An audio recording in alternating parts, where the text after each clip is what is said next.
This took place at an abandoned industrial warehouse district in the outskirts of Milwaukee, Wisconsin.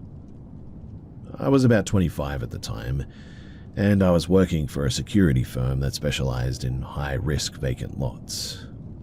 The place that I was working, it was a defunct heavy sort of machinery plant that spanned 4 city blocks, in fact.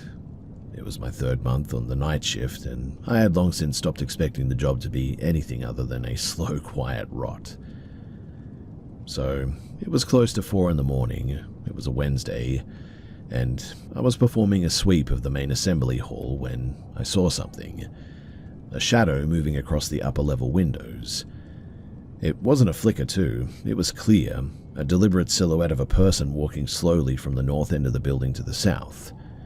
I called dispatch, my voice steady, requesting a secondary unit for a perimeter check. I reported what I'd seen, and I didn't enter the building. I waited by the gate, my spotlight fixed on the darkened glass. I didn't see anyone come down, and the exterior doors were all chained and padlocked. When backup arrived, we did a tactical sweep. The interior was a cavernous, desolate place filled with silence and dust.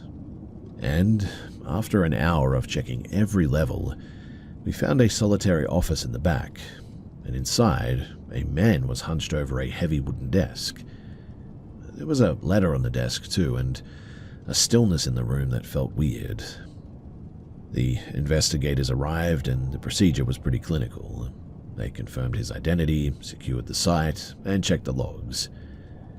What bothered me though, and still bothers me a little bit, was the review of the internal surveillance system. You see, the cameras were hardwired into an old DVR setup that tracked movement. The logs were perfect, unbroken, and the footage, it showed the man entering at 2 o'clock the previous day.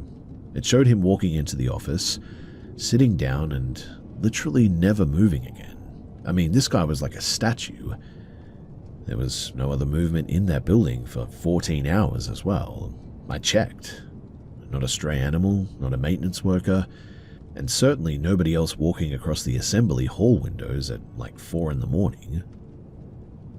I gave my statement, signed the forms, and tried to wash the smell of that office out of my uniform. The investigators told me that it was visual persistence, the way that the brain tries to fill in gaps in low-light environments, especially when you're anticipating movement.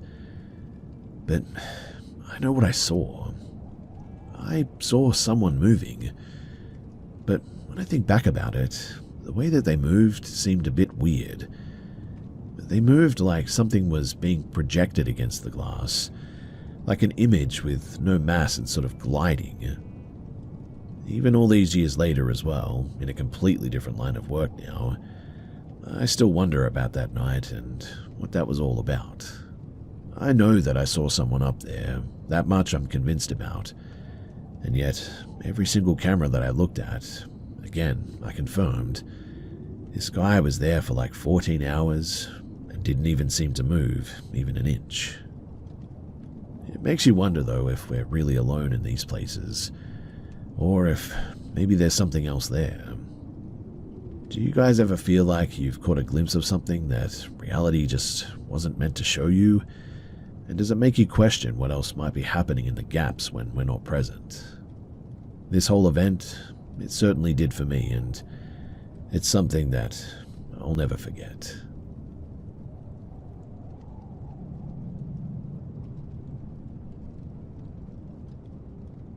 This happened in 2011, on a stretch of logging tracks near the edge of the Adirondack Mountains.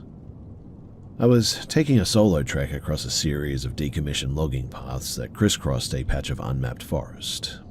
I technically wasn't supposed to be there. The state had closed the trails due to hazardous terrain, but I was arrogant and bored, equipped with nothing but a map that was 10 years out of date and a rusted mountain bike.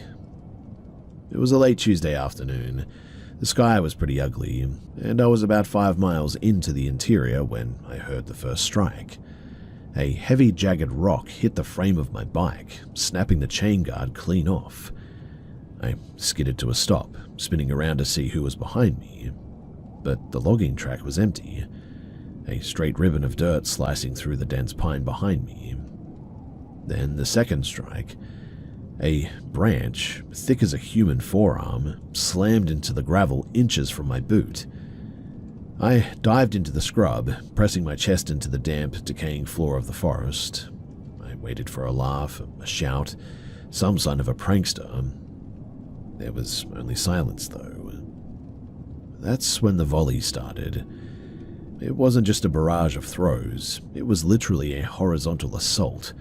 Stones, branches, and chunks of bark zipped through the air at waist height, moving in straight, impossible lines.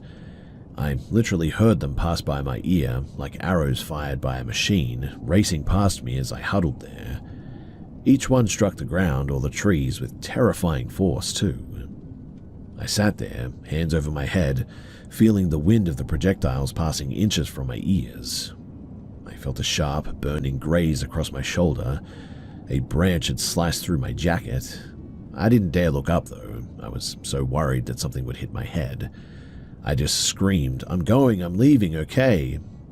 And the barrage ended instantly. Now, the silence that followed was so absolute that it was terrifying, deeper than the woods had ever been before.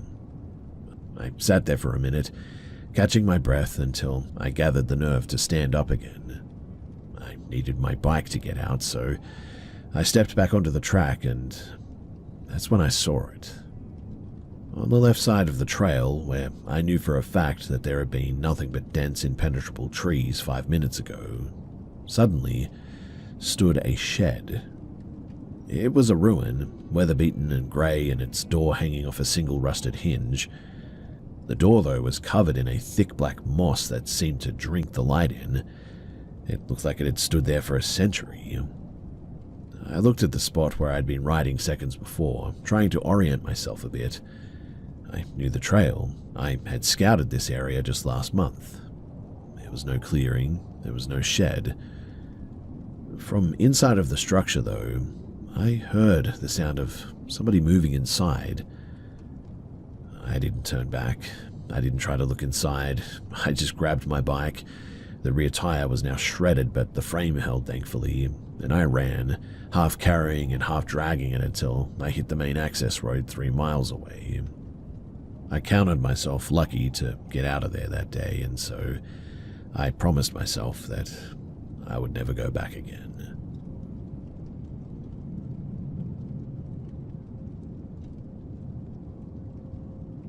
I was working a graveyard shift as a security monitor for a cluster of high-end, unfinished housing developments. It was a job where mostly you were just paid to sit around in a climate-controlled shack and watch grainy infrared feeds of empty driveways and sort of half-built garage frames. Now, one Tuesday I noticed a glitch in the feed for Lot 42. Every 10 minutes, the camera would toggle from IR night vision to standard color for a split second, then snap back. It seemed to be a hardware hiccup, nothing else, but during that 1 second of flicker, I saw something. There seemed to be a man standing in the center of the framed-out living room. He wasn't walking, but he was sort of like vibrating almost. His entire body was sort of oscillating at a speed that blurred his edges, almost like a long-exposure photograph taken in a windstorm. He was wearing a standard issue work suit, the kind the contractors wore, but his head was angled sharply toward the camera lens, his mouth locked in a wide, silent scream. It was sort of terrifying to look at. Then, the feed snapped back to black and white, and he was gone. I sat there, my pulse skipping a bit, and I waited for the next cycle. 10:10 a.m., and then there was a click and the color mode. He had moved. He was now standing right at the perimeter of the garage door, his hand pressed flat against the drywall. But his fingers, they were way too long. They almost looked like they had more joints, and they were pressed against the wall. I didn't call anyone. I didn't want to explain why I was staring at a screen for hours. Instead, I just turned the monitors off and I tried to breathe a bit, telling myself that I must be seeing things. But then, I suddenly got this feeling of just being watched. I tried to get up to check the perimeter for a bit, but my legs just wouldn't move. My skin felt like it was being prickled by thousands of tiny needles all of a sudden, like I had pins and needles all through my body. I looked down at the desk. The surface, usually cool to the touch, was now warm and sort of pulsing or vibrating violently. And it was then that the shack door suddenly started to rattle like crazy. I grabbed my mag light from the desk and stared at the door. Something inside of me just knew, too, that if I opened it, I was about to see something that would scare me half to death. So instead, I just white-knuckled that flashlight, listening to that sandpaper sound circling the building all night, and I just waited until dawn. When the sun finally hit the mountains, I walked out after the sound stopped. I unlocked my car and I just drove home. I was so shaken too that I forgot to turn in my keys that day, and I didn't go back for my final check-in either. I literally quit that very day, and I swore to myself that I would never do night shifts ever again.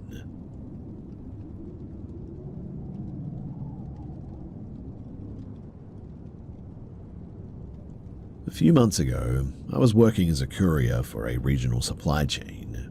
My job was to hit the medical offices, drop off the specialized image equipment that they needed, and get back on the road before lunchtime. The clinic in the North Valley was my last drop on a Friday, a gleaming glass and steel building that looked more like a hotel than a healthcare facility, really. I had both arms full of delicate equipment cases when I reached the lobby. The sliding glass doors whirred open and the man stepped into my path.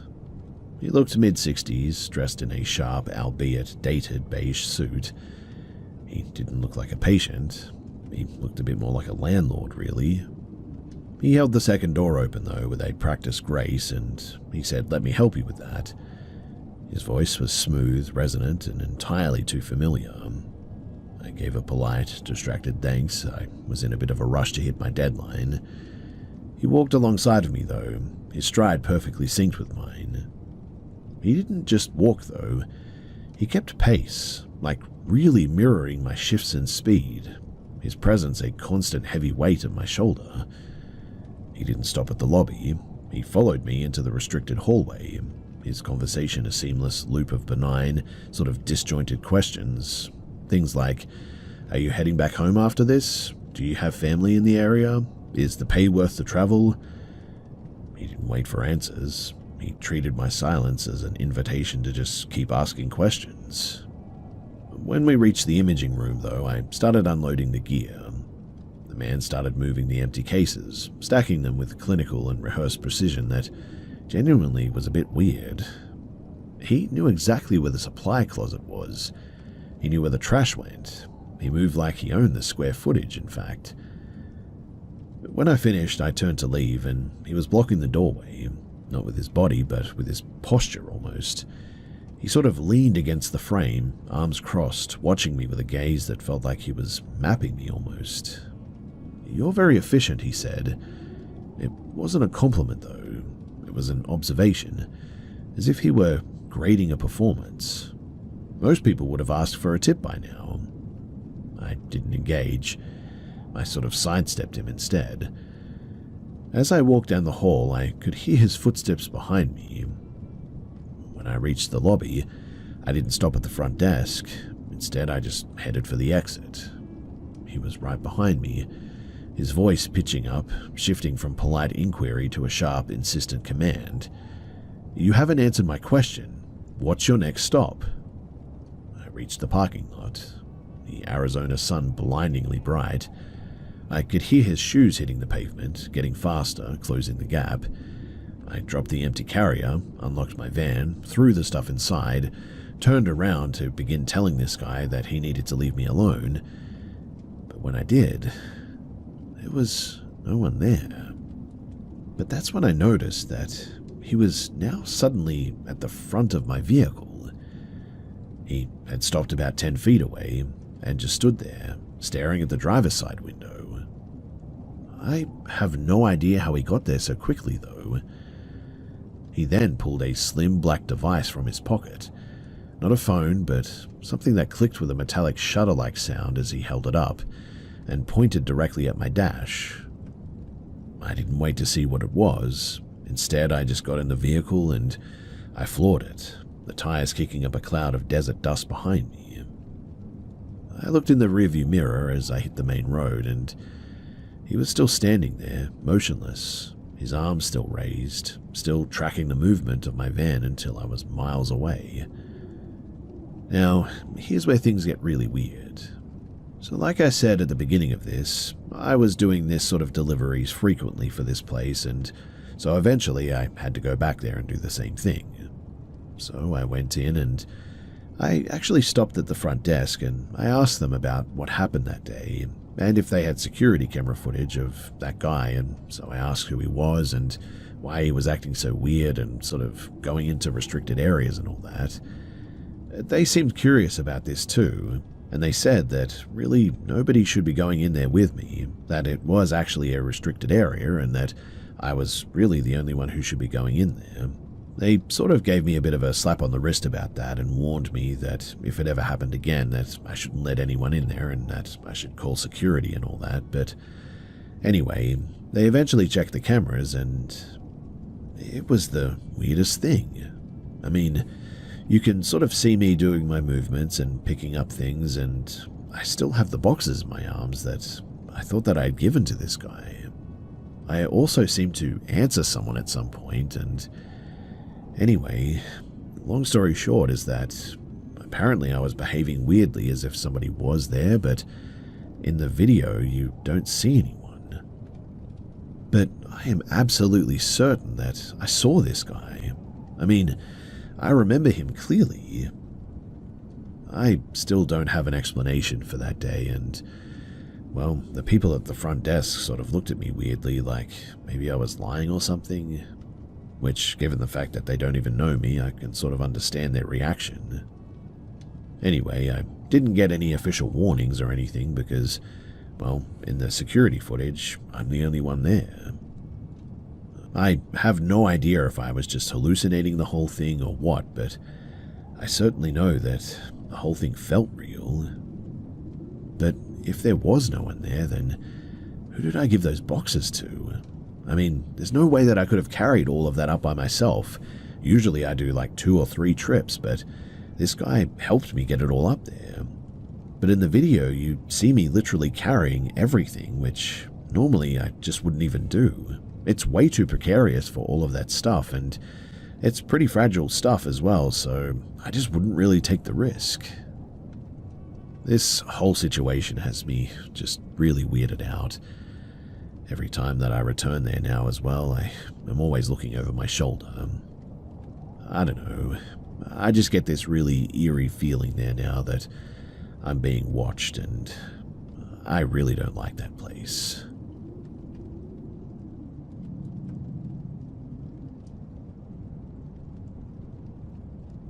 I was 16, living in a neighborhood where the fences were high and the privacy was absolute. My best friend, Sam, and I spent almost every Friday night at her house, a sprawling modern building that always felt like it was a little bit too large for just the 3 of them. It was mid-autumn. Sam's parents were hosting a dinner party that day, a rotating circle of high-earning neighbors and their friends. We were relegated to the media room, but the adults, they were loud enough that the air in the house felt charged and sort of erratic. There was one woman there, an acquaintance of Sam's mother. Her name was Diane. She had arrived late, dressed in a sharp, monochromatic suit that made her look like she had stepped off of a corporate board meeting, despite it being a casual dinner. She'd spent the early evening holding court by the kitchen island, laughing a little bit too loudly, her gaze snapping toward us every time that we walked past. Around 11 p.m., my ride arrived. I said my goodbyes to Sam, and the house felt entirely normal. The next morning, I woke up, though, to a barrage of texts. Sam wasn't just upset, she was vibrating with a quiet, icy shock. When I finally got her on a call, she sounded like she hadn't slept at all. You see, after I'd left, Diane's behavior had completely deconstructed. She had stopped drinking, stopped laughing, and stopped blending in. In fact, she cornered Sam and her younger sister Maya in the mudroom, a small windowless space meant for storage. She didn't slam the door, but she pulled it shut with a deliberate slow click. Sam said that Diane didn't yell, but she started touching her shoulders, pressing her palms into her upper arms with a force that left visible bruises. She whispered, a low monotone cadence, about the hidden nature of families and the necessity of keeping quiet about private things. She wasn't just talking, she was grooming the space, forcing them to listen to a narrative that felt like it was being pulled out of a dark, forgotten well. Maya started crying, but Diane didn't stop. She just tightened her grip, her eyes fixed on the door, watching for adults. "If you tell them what I'm saying," she whispered, "they'll realize that you're the ones who invited me into the room." It was a preemptive strike, a twisted psychological anchor that she was trying to set into their minds. When they finally escaped to the upstairs bathroom, they could hear Diane out in the hallway, loudly confiding to Sam's mother that the girls had been acting disturbed and aggressive in the mudroom. It was a complete fabrication, obviously, delivered with the casual, terrifying ease of a seasoned predator. Sam's mother, sensing the sudden shift in the house's energy, had managed to escort Diane out within the hour, but the aftermath, well, that lasted for months. You see, the car started showing up. It was a nondescript silver sedan, and it would appear at the end of Sam's street while we walked to the bus stop. It would idle outside our favorite coffee shop on Tuesday afternoons. It never approached us, never honked, never made a move to block our path or anything. It just sort of existed in our peripheral vision, a static presence in the background of our lives. We eventually moved on as we stopped seeing the vehicle so much, but still, the terror of that night wasn't the physical intrusion, obviously. It was realizing that someone could look at two children and see a canvas for their own sick and calculated power play. Thankfully, nothing happened to them that night, but still, it's disturbing to think back on it all.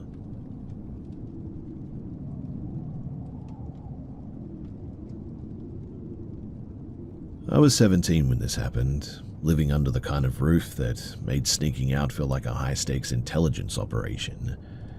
My parents, they had a set of chimes on the front door, and my bedroom floor was pretty notorious for its telltale creaks. I spent weeks mapping the path of least resistance, out the garage, through the back alley, and into my beat-up car at the time, which I'd already rolled down the driveway and into the street before turning the ignition. It was 3 a.m. on a Tuesday.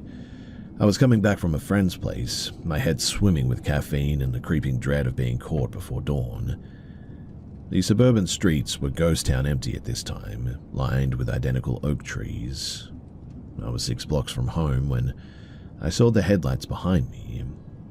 They were high beams, searingly bright in fact, hanging back about 50 yards. I ignored them for a few turns, but the pattern, it was too clean. Every time that I hit a blinker, they mirrored it. Every time that I slowed down to check a street sign, they dropped their speed to match, never closing the distance but never falling away either. I decided then to run a bit of a diagnostic. I made 3 consecutive right turns, looping back toward the commercial district. The car behind me didn't skip a beat. It was a dark, boxy SUV, the kind that looks like a smudge against the asphalt. My heart practically skipped a beat, and I felt a sharp sort of metallic sting at the base of my throat. That distinct phantom taste of blood that you get when your body knows that something isn't right. I took the final long turn onto my street, though. I didn't pull into my own driveway. I drove 2 houses past it and killed the lights, pulling into a neighbor's empty spot, hoping the darkness would hide me. The SUV followed, slow and deliberate. It didn't drive past either. It drifted to a stop directly in front of my driveway, blocking the path to my house. The engine stayed on, the engine low and vibrating, echoing throughout the silent street. I sat there, my hands locked into the steering wheel until the leather bit into my palms. I waited for a door to open. I waited for a flashlight to scan the street. I waited for someone to emerge or something to happen. But nothing did. The car sat there, a black idling monolith, for 10 minutes at least. At least, that's what it felt like. Then, without a sound, the taillights flared a dull bruised red. The car reversed, turned in a 3-point arc that was perfectly calculated, and rolled slowly back the way that it came. It didn't accelerate away, it just sort of drifted into the dark until the sound of its engine was swallowed by the suburban silence. I sat in that dark car for at least another half an hour, and when I finally crept into my room, I didn't sleep. In fact, I spent the next 3 days walking my neighborhood, staring at every parked SUV, checking for that specific boxy shape. After that night, I stopped sneaking out too. I learned then that the world isn't just dark, it's observant too. And sometimes it seems to like to show you exactly how much it knows about where you live and other things about your life, just to see how much you might panic, I guess. Anyway, thankfully nothing else happened to me after this, but unfortunately, the neighbors that I stopped in the driveway of, they had to report to the police that some people had tried to break into their place.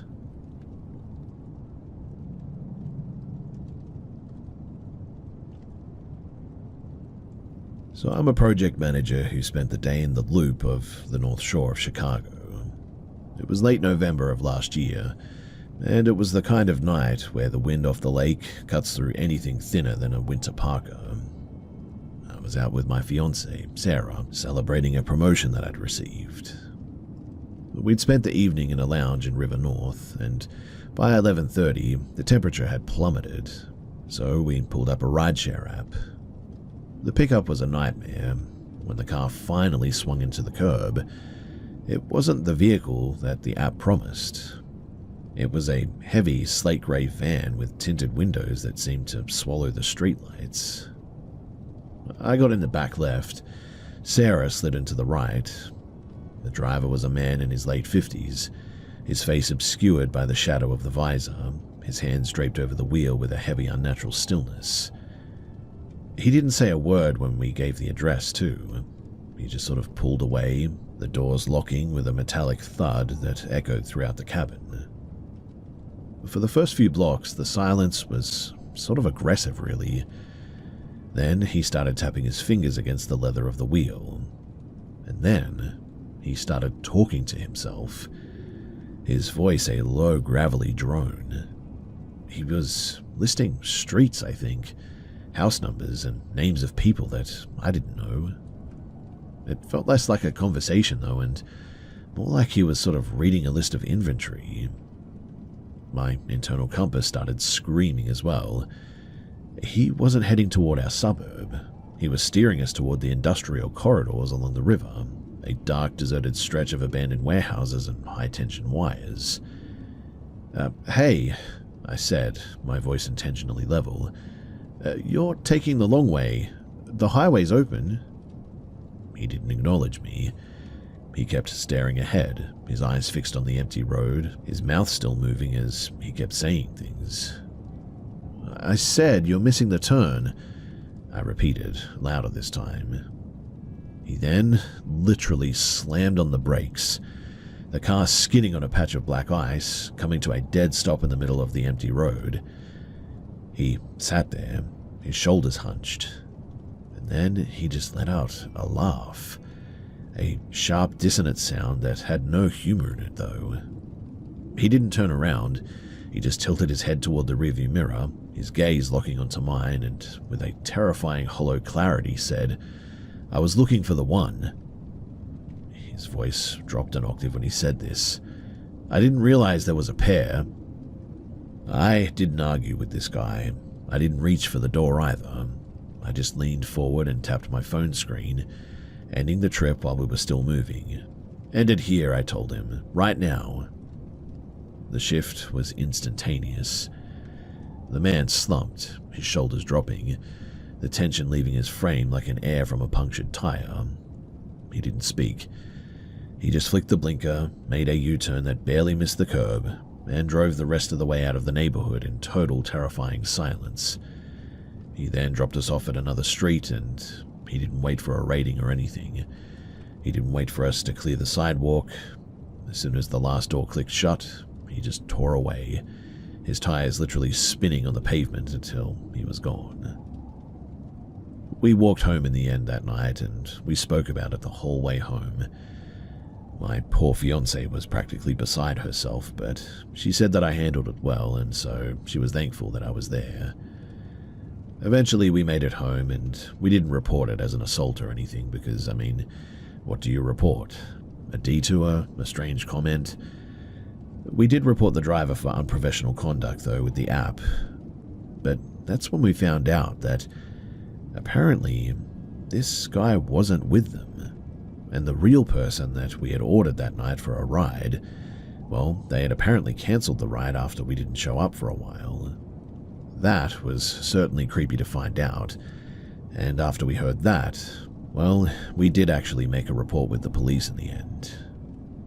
I never did hear back from them, but I sure hope that they got this guy.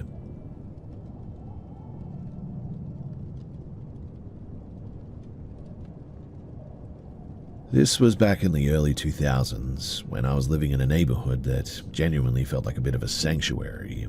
Miles of groomed trails winding through dense forest. It truly was quite a beautiful place.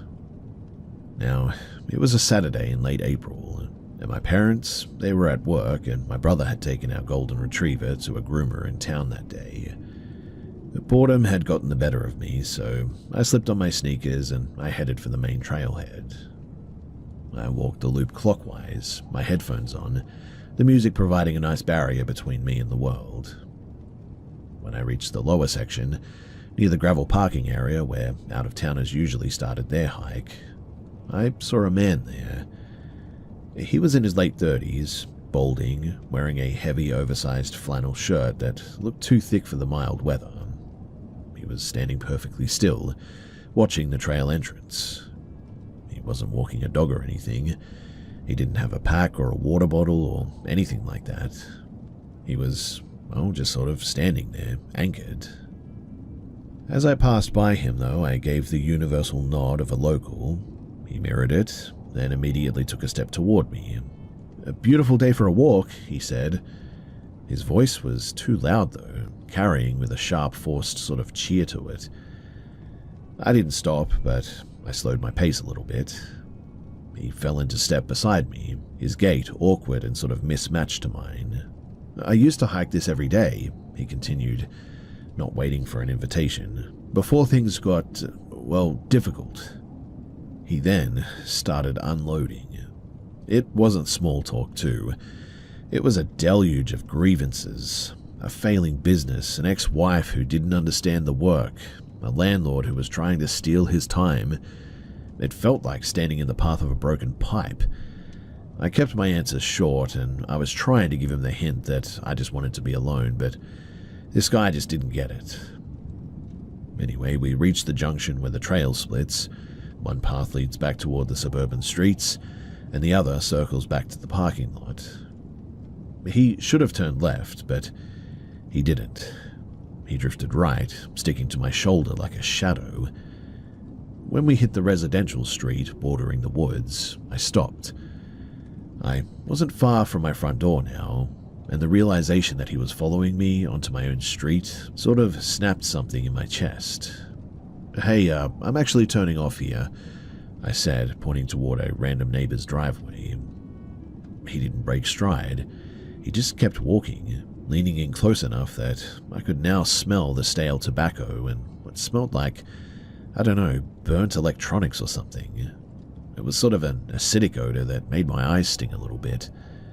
"That's a nice house," he said, nodding toward a home 3 doors down from my own. "Do you live in that one? Or maybe the one with the blue shutters?" The air suddenly turned ice cold. He wasn't asking.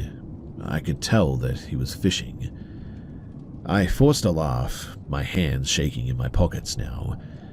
No, I live on the other side of the trail. I'm just meeting my mum here. He stopped.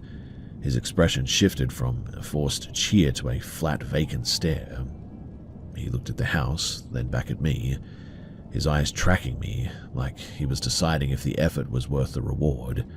He then began fiddling with something in his pockets. Now, I don't know what it actually was, but it sure looked a lot like a knife.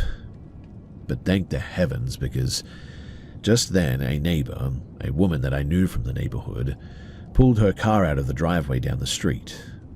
I didn't think. I just ran and waved my arms. "Hey, Mrs. Gable," I shouted. The man's posture suddenly collapsed.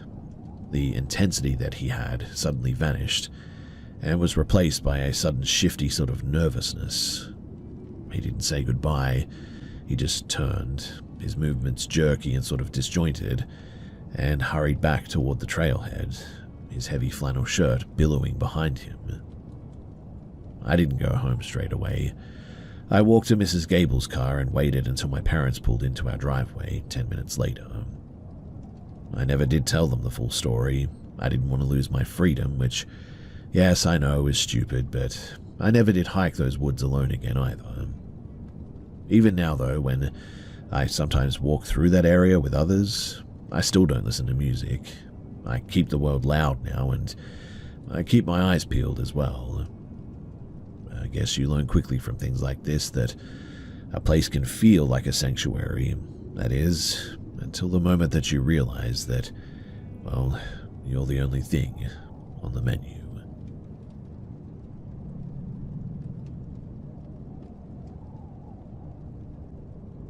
So I grew up in a house built in the late 1970s, nestled deep in a valley where the light seems to get trapped in the trees. We bought it from a retired university professor who had lived there for 30 years, a woman who rarely left the property and who, according to the local rumors, had spent her final years conversing with the house itself. Well, when we moved in, the house never really did feel vacant. It always felt occupied, like a room that you've just stepped into while the residents are sort of holding their breath. The incidents, though, they began with my younger brother. He was 7 at the time, and we'd wake up every morning at 3:17 a.m., always the same time, and walk into the kitchen. He'd stand in front of the pantry door and start a one-sided conversation. When we asked him who he was talking to, he'd point at the air just above our heads and describe a woman whose face was made of static, like a television screen, he would say, tuned to an empty channel.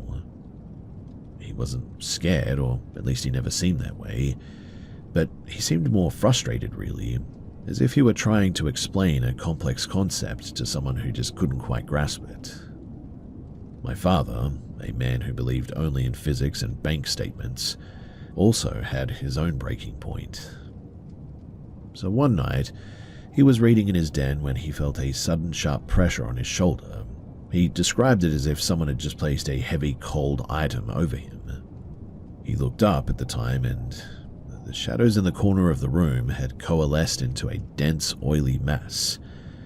It didn't have features, but it had a distinct sense of will, is what he said. He then walked out of the room, closed the door, and didn't open it again for like 3 days after that. My mother, however, well, she took the opposite approach. She was the one who normalized it. She'd leave small offerings on the mantel, a polished stone, a sprig of dried rosemary, and speak to the empty space with a sort of casual, neighborly tone, I guess you could say. "We're here and we're keeping things tidy," she'd say, as if she were addressing a difficult but manageable tenant.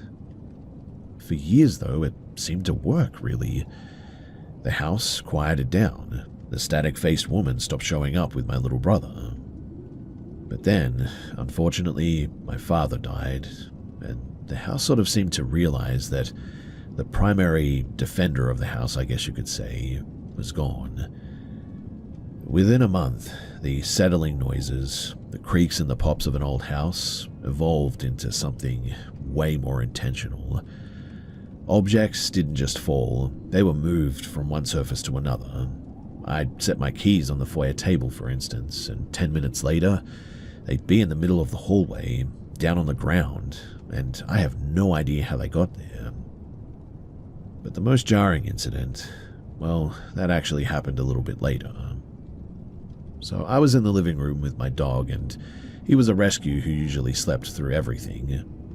We were watching a movie when the room temperature sort of suddenly plummeted. In fact, it was so cold that I could literally see my breath. My dog, he didn't growl, but he whimpered. His tail was suddenly tucked under, and he was staring at an empty space behind the sofa. I turned around, and I swear to you that for a split second, I saw something. A silhouette, flickering like a low frame rate video, standing in the corner.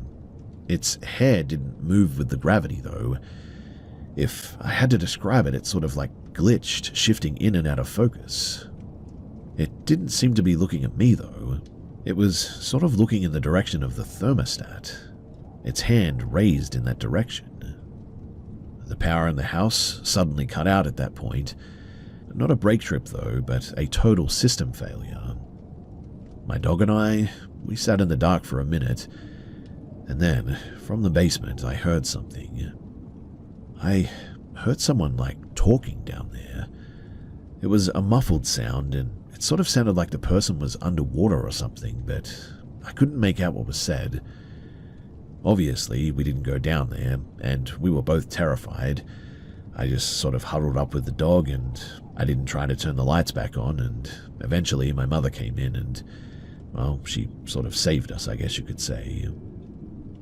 We eventually sold the house after this, and it was an expensive, beautiful home, and moving out from it, well, it was a bit tragic, really. It really was a nice place to live, and if it hadn't have been for all of the paranormal activity, well, maybe we would have stayed, and maybe I'd still be living there now. Whatever the case might have been, like I said, we eventually moved out, and after that, my brother, myself, and my mum, well, we never had anything like that happen again. My mother did eventually tell me some stories of her own from that place. Nothing like my dad, myself, or my brother experienced. But still, she certainly had some stories of her own, and, well, it's a place that will live in our memories for as long as we live.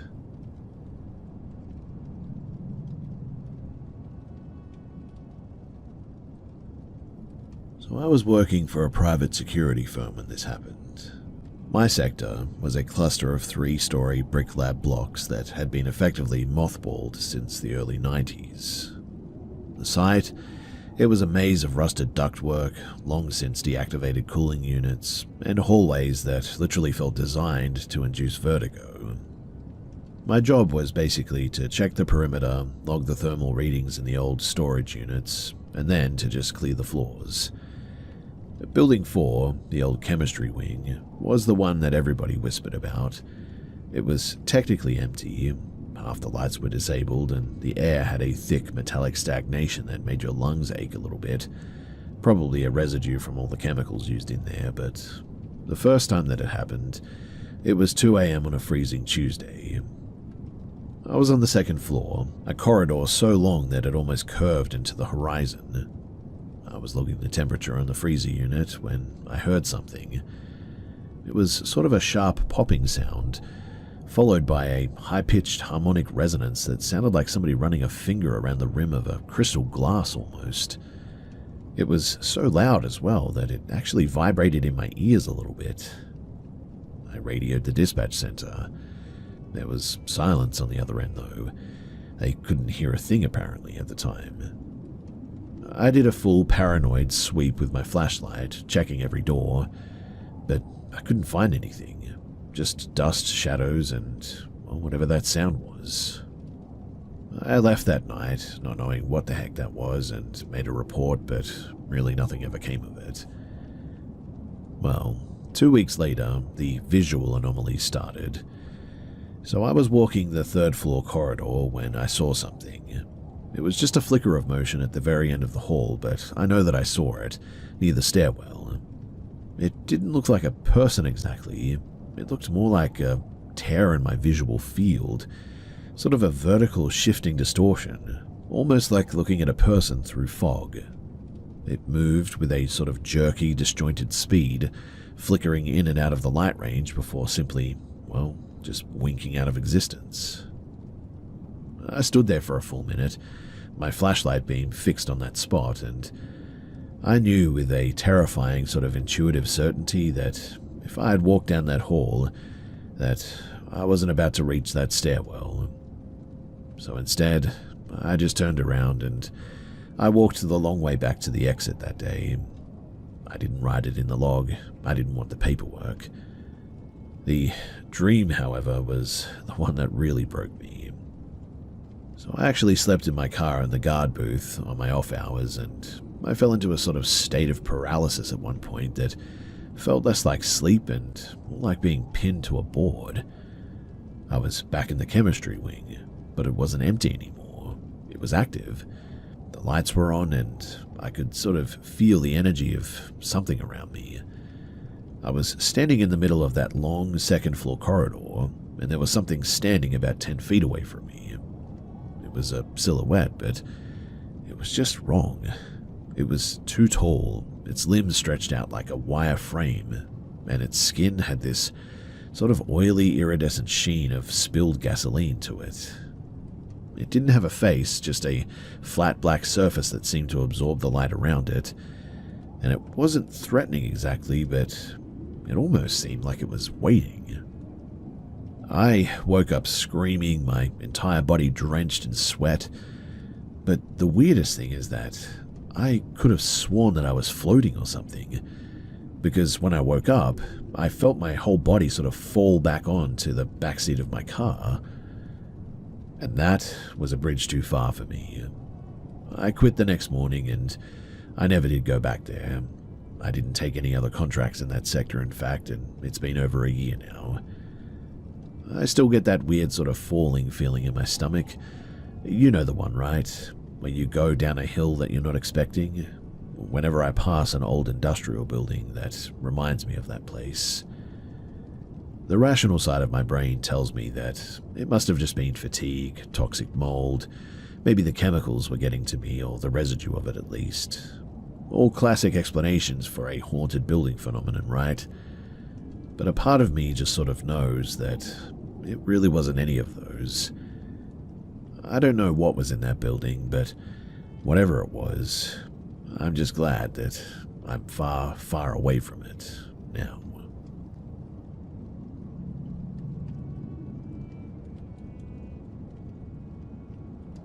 In 2012, I was working as a research assistant for a sociology project focused on the intersection of modern medicine and indigenous healing practices. I know, bit of a weird one, but that's just where I found myself at that time. The village that I was staying in was a collection of stone and thatch dwellings clinging to a ridge disconnected from the valley below by a 4-hour climb. In that thin, freezing air, the line between symptom and spirit, well, according to these people, it didn't exist. They were basically the same language. Now, there was a young woman in this village that we called Sophia. She was bright, ambitious, and had spent a year in the city working as a seamstress. When she returned to the village, she brought back clothes and mannerisms that definitely stood out. She would spend hours arranging her hair in a reflection of a polished copper basin, turning away from the community gatherings that were the heart of the mountain life there. In the local tradition, the mountain keepers, they were said to be possessive of those who showcased their vanity. People told her to keep her head covered and her hair braided tight, warning that showing too much of oneself to the open air invited a susto, a soul-frightening detachment. Sophia laughed it off, though, calling it the fear of the uneducated. 2 weeks after the festival of the harvest, that was when the shift really began. It wasn't a sudden break, it was a sort of slow withdrawal. She stopped eating with the family. She took to sitting in a far corner of her room, pressing her face against the cold stone wall, tracing the grain of the rock with her fingernails for hours. Her mother brought in a curandero, a man whose face was literally etched with the geography of the high passes.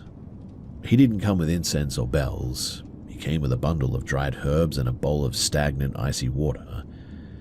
When he tried to look into her eyes, Sophia didn't scream, she didn't lash out. She just began to sort of talk to herself. And then, as we stood there watching, everybody's sort of demeanor started to change.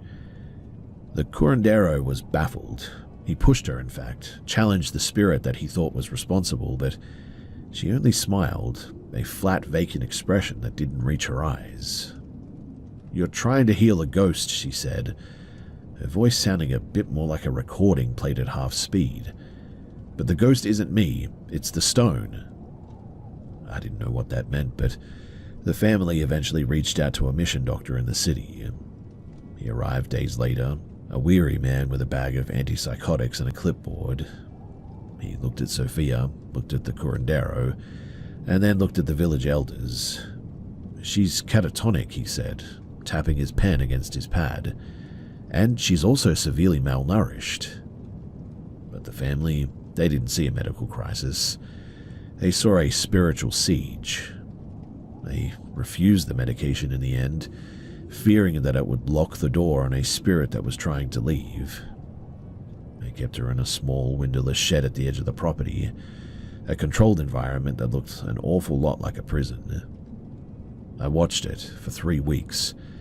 I watched as the villagers brought bowls of broth that went untouched, and I watched as the curandero lost his confidence, eventually packing his bundles and leaving when Sophia actually started apparently pointing out things that only really he could have known about his own past. Now, she eventually did recover, but it was a quiet, hollowed-out version of herself. She was never the same after that. She stopped looking in mirrors, she stopped touching her hair. But what really stuck with me wasn't the mystery of whether it was a seizure or a soul left behind or whatever. It was the way that the two worlds, science and spirit, sort of circled each other, both sort of failing to see the girl in the middle until she had already disappeared inside of herself. Obviously, I don't know the truth of what happened here, like at all, and I won't claim to either. All I will say is that it really did seem like Sophia was a completely different person.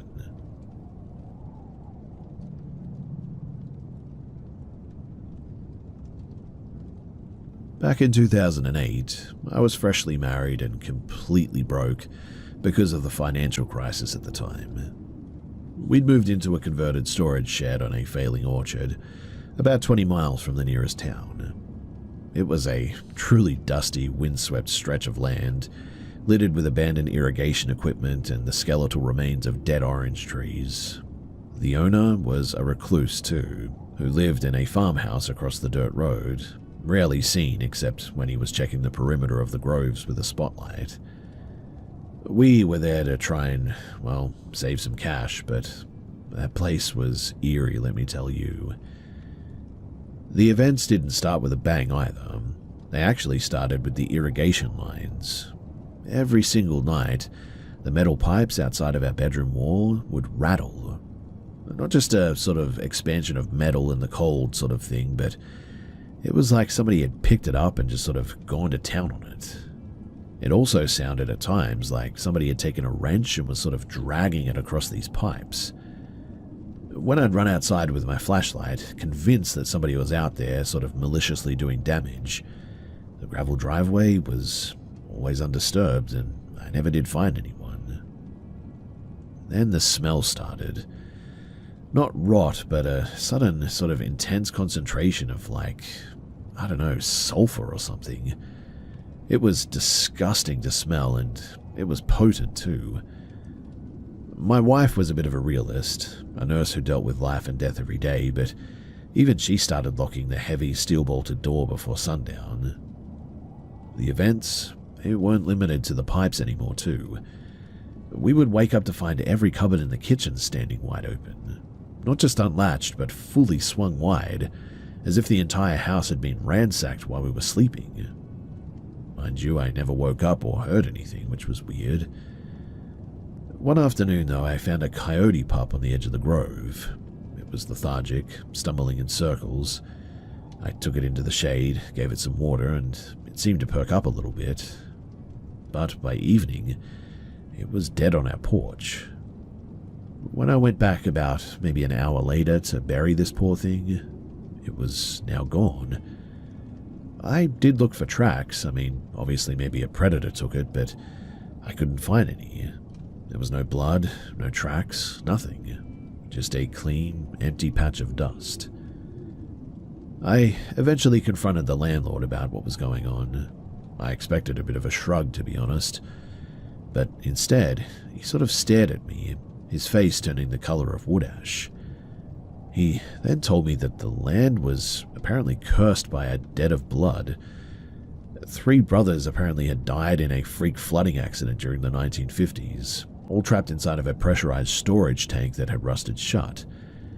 He didn't sound superstitious at all. He sounded like he was reciting a crime report when he said this, but the final straw happened in the middle of a hot, stagnant Tuesday. We were in the living room trying to read for a little bit, when, without warning, literally the house sort of tilted.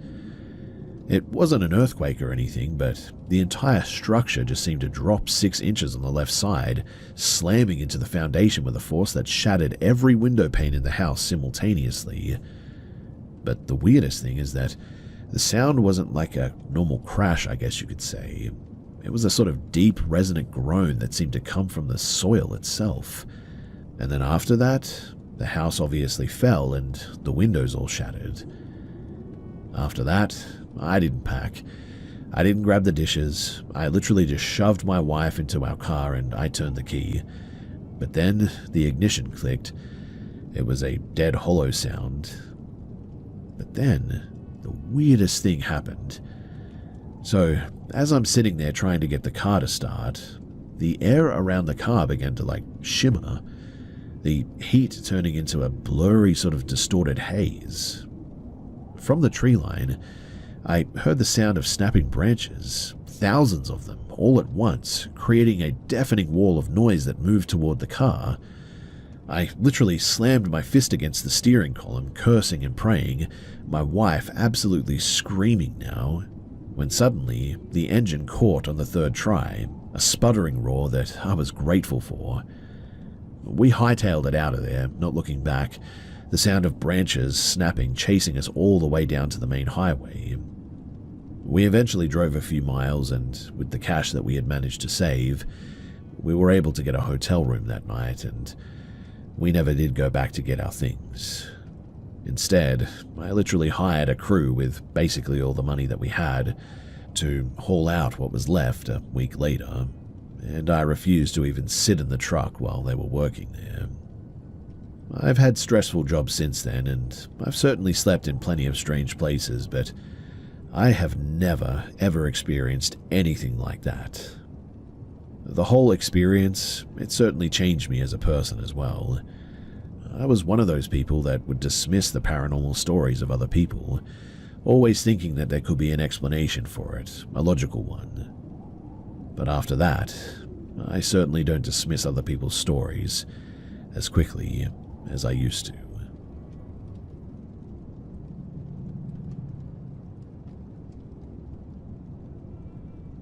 So I moved into this 3rd floor loft back in January, thinking that the high ceilings and exposed brick would be perfect for my studio.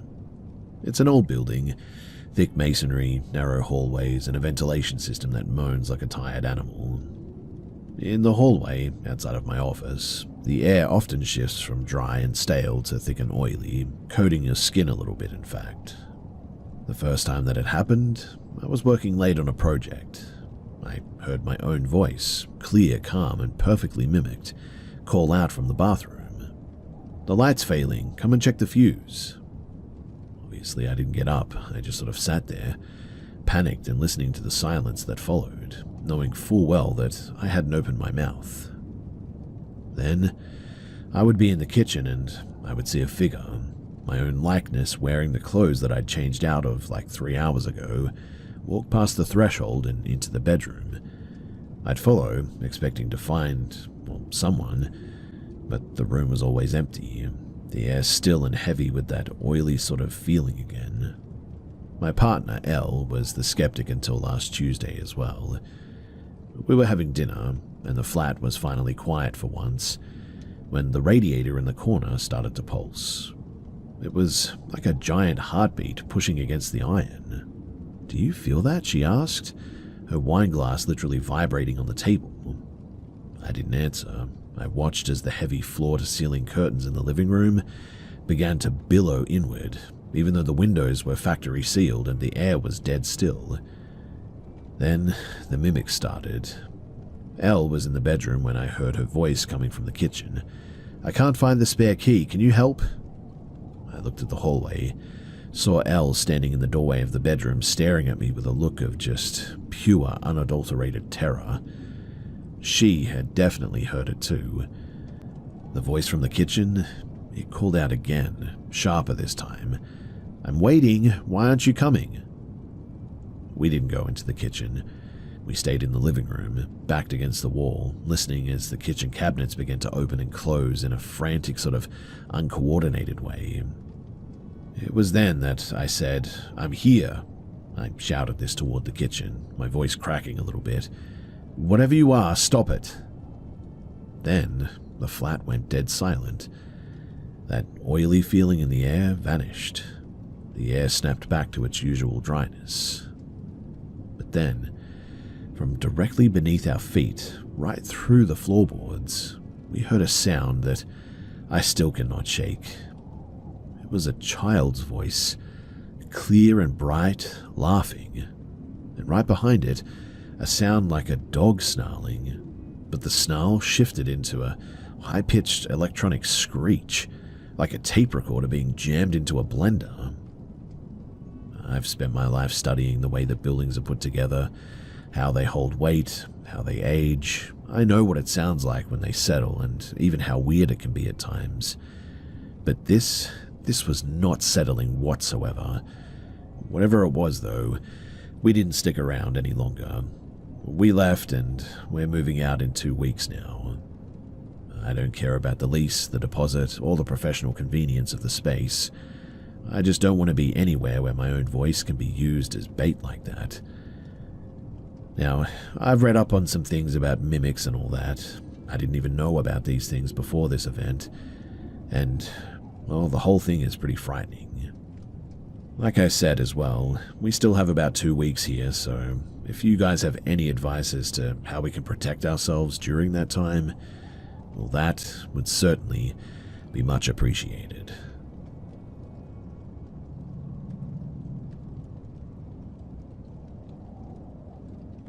The woods behind our place weren't just a patch of trees. They were a boundary. The forest there is thick, ancient, and layered with a kind of damp, suffocating silence that muffles the world. As kids, we had a marker, a natural arch formed by interlocking fallen hemlocks that served as the psychological threshold. Past the arch, the woods didn't just feel wilder, they felt occupied. We grew up hearing the sound, is what we called it. It wasn't a coyote's yip or an owl's hoot. It was a high, undulating scream, really, that would stretch out across the valley from time to time, a sound so hollow and sustained that it felt like the trees themselves were sort of vibrating a bit. We eventually stopped questioning it, though.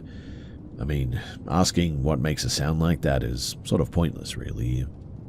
We just sort of accepted that some parts of the woods are meant to be left alone. The night everything changed, I was 17. My friend Sarah was over, and through a combination of bravado and poor judgment, we decided to walk the trail after dark. We had one weak LED flashlight, a genuinely pathetic sliver of light in a forest that was absolute pitch-black ink. We pushed past the arch and we continued along the slope. Below us, hidden in a deep bowl of the forest floor, was a clearing, and it was a fire. It wasn't the warm social flicker of a camping trip, though. It was a concentrated, white, hot knot of light that seemed to eat the surrounding darkness. There were also silhouettes, several of them standing in a loose circle. They didn't move, they didn't seem to talk. They just sort of stood there, motionless, anchored to the heat. We instantly froze. The beam of our light turned off instantly to stay hidden. We weren't just watching, it honestly felt like we were sort of intruding on a closed circuit. Then the forest reacted. There was no sound of footsteps, no heavy boot fall on dry needles or anything, just a clean snap of a branch directly to our right, and then a flashlight, far brighter and more focused than ours, slammed into us like a physical blow. The light was absolutely blinding, and it clearly wasn't a search, it was a lock-on. And whoever was holding it had been standing within arm's reach of us in total darkness for, an unknown amount of time. A voice emerged from the black, not shouting and not angry, but vibrating with a terrifying flat sense of urgency. "Go back now." It wasn't a demand per se, it was more of a correction, as if we had stepped into a path that was currently being used by something else. We didn't look for the source, we just bolted, the trail back to the house, which we had walked hundreds of times. It felt like it was sort of shifting under our feet. The distance felt like double, the turns didn't line up exactly, and every time that I glanced back, the forest behind us felt like it was sort of closing its mouth on us. Eventually, though, we stumbled out of the final tree line and we just ran for the house.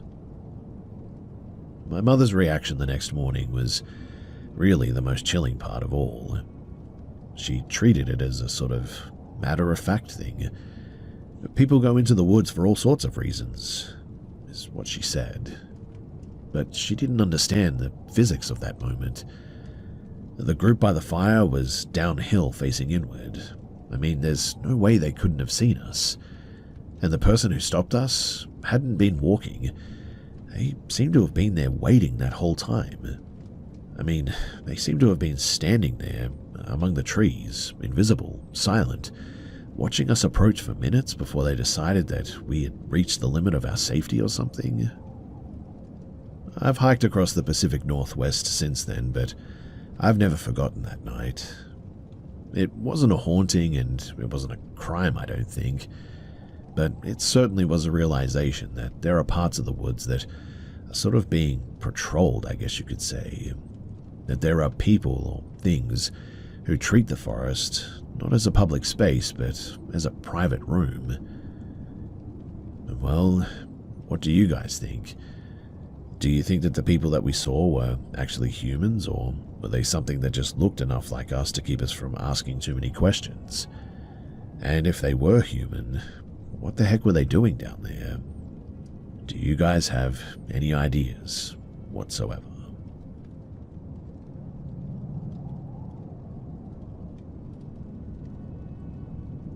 So I was 24, working as a junior technician for a state environmental survey. My job, monitoring water salinity levels and checking seismic sensors scattered around the desolate, salt-crushed shores of the Salton Sea. It's a place that feels like the end of the world, really. Flat, blindingly white, and smelling perpetually of brine. I spent most of my nights in a sort of retrofitted trailer about 5 miles from the nearest paved road. My only company was a humming generator and the absolute oppressive flatness of the basin. By the second week, I realized that the sensors weren't just picking up tectonic shifts. They were also picking up like sequences of something. Every night at exactly 2:14 in the morning, the equipment would register a localized surge in ambient heat, followed by a total vacuum of wind. The air around the trailer would go dead. Not just quiet, but like completely sucked dry. The manifestation wasn't a sound, though. It was a texture. What I mean is that I'd be lying in my cot reading when the linoleum floor beneath my feet would suddenly feel like soft, warm velvet. It would pulse, a slow, deep sort of expansion, as if the trailer was sitting on the chest of something breathing miles underground. The smell that accompanied it was impossible too, a sharp concentrated scent of wet cedar and fresh pine needles, despite the fact that the nearest tree was like 50 miles away at least, and we were in the middle of a baking desert. I ignored it for days, telling myself that it must have just been the expansion of the metal siding in the desert night. But that's when I started noticing the objects. So I'd leave my toolkit open on the workbench, perfectly arranged, and in the morning, every single wrench, screwdriver, and bolt would be covered in a fine moist layer of like green moss or something. And there's no way that it belonged in the desert. I mean, it didn't grow there. It always appeared overnight, a dense sort of thick moss that felt like it was knitting itself into the cold steel of the tools. I brought the issue up with the lead researcher, a man who had been out there for 20 years and rarely spoke. He just looked at my mossy wrenches, sighed, and told me to pack my gear up. He didn't ask how, he didn't ask why, he just said, "It's testing the architecture. Don't be there when it decides to rebuild." I didn't know what the heck that meant, but I left that night and I didn't even bother hitching the trailer. I threw my bag into the truck and I drove until the sun came up, the smell of fresh pine still clinging to my hair and mocking the dry salt-choked air of the basin, it seemed. I have no idea what that actually was, too. Some kind of geological mimicry or a dormant biological system that we accidentally poked. I don't know. What I do know, though, is that on the last night there before I left, I heard voices coming from outside of the place that I was sleeping. I couldn't make out what they were saying, but it sounded like multiple voices. They sounded odd, and they didn't sound like they were speaking English, too. Again, I don't have any idea as to what any of this is, or why the lead researcher basically told me to get out of here before things get worse, or whatever he meant by that.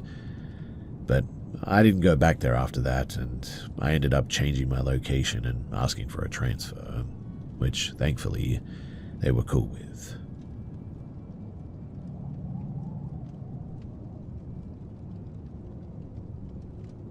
I was 29 at the time that this happened. I was a contract surveyor, hired to map some shifting water tables. It's a job of solitude, really. Weeks spent in modified shipping containers, surrounded by nothing but trees and high desert scrub. The silence out there is pretty thick as well, but my project manager, Miller, was a bit of a stickler for the 4 a.m. start, but he hadn't been to the site in like 3 days at this point. He was working out of the main office in Silver City, a good 90-minute drive across the terrain that ruins the suspension systems, let me tell you. Anyway, it was mid-August, and it was the kind of heat that doesn't break even when the sun goes down. I was sitting outside the container, finishing my second coffee for the day, staring at the blurred haze of the horizon. The back of the container faced a narrow, rocky cut, a blind spot where the canyon wall pressed up against the metal siding. So I was sitting there having my coffee when, I don't know how to explain this, but it was just like the air suddenly changed. Again, it's hard to describe, but it was almost like it got dense all of a sudden, sort of the way that it feels right before a lightning strike, I guess.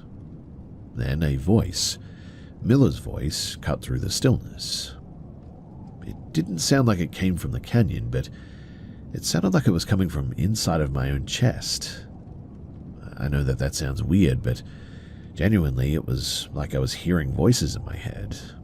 "Get the logs, now, I'm waiting." It was super precise, the clipped impatient cadence he used when he was annoyed with my paperwork. I didn't think, I just sort of reacted. I grabbed my radio and keyed up his frequency. "Miller, you're here. I thought that you were in the office." Static. Then his voice came through the handset, sounding genuinely confused. "What are you talking about? I'm at the warehouse in Silver City. Are you good?" I stared at the radio, then at the blind spot behind the container. The back of my neck suddenly felt like it was being scorched, and before I could answer, the voice came again. The exact same pitch, the exact same syllable-heavy rhythm. Get the logs, now I'm waiting. It wasn't an echo, it was a playback, but the audio quality was wrong. And this time it didn't come from within me, it was definitely outside of me. What I mean is that I heard it this time with my own ears, and it sounded like someone trying to mimic human speech while holding their nose a bit. A flat sort of nasally sound. I didn't turn around. I didn't walk back there to check either. I felt a sudden sharp taste of ozone, like I had just chewed on a battery, filling my mouth all of a sudden.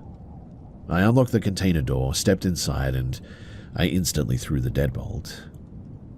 I sat there for 5 hours, and I watched the shadow of the container stretch across the dirt, waiting for a boot, a silhouette, anything to pass the window, but there was nothing.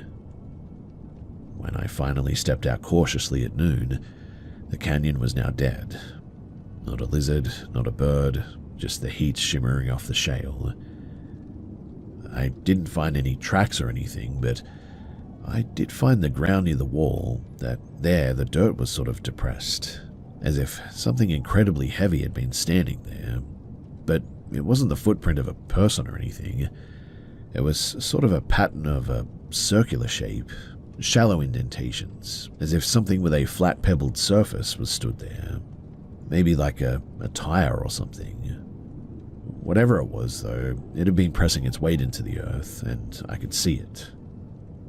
I'm still working this contract at the moment, and these days I keep the door locked, and I just keep my music playing on a loop when I'm out there, loud enough to sort of drown out the silence. Whatever that was, it didn't seem to want my help. It was almost like it was practicing how to speak or something, how to sound like a person that I would most likely trust.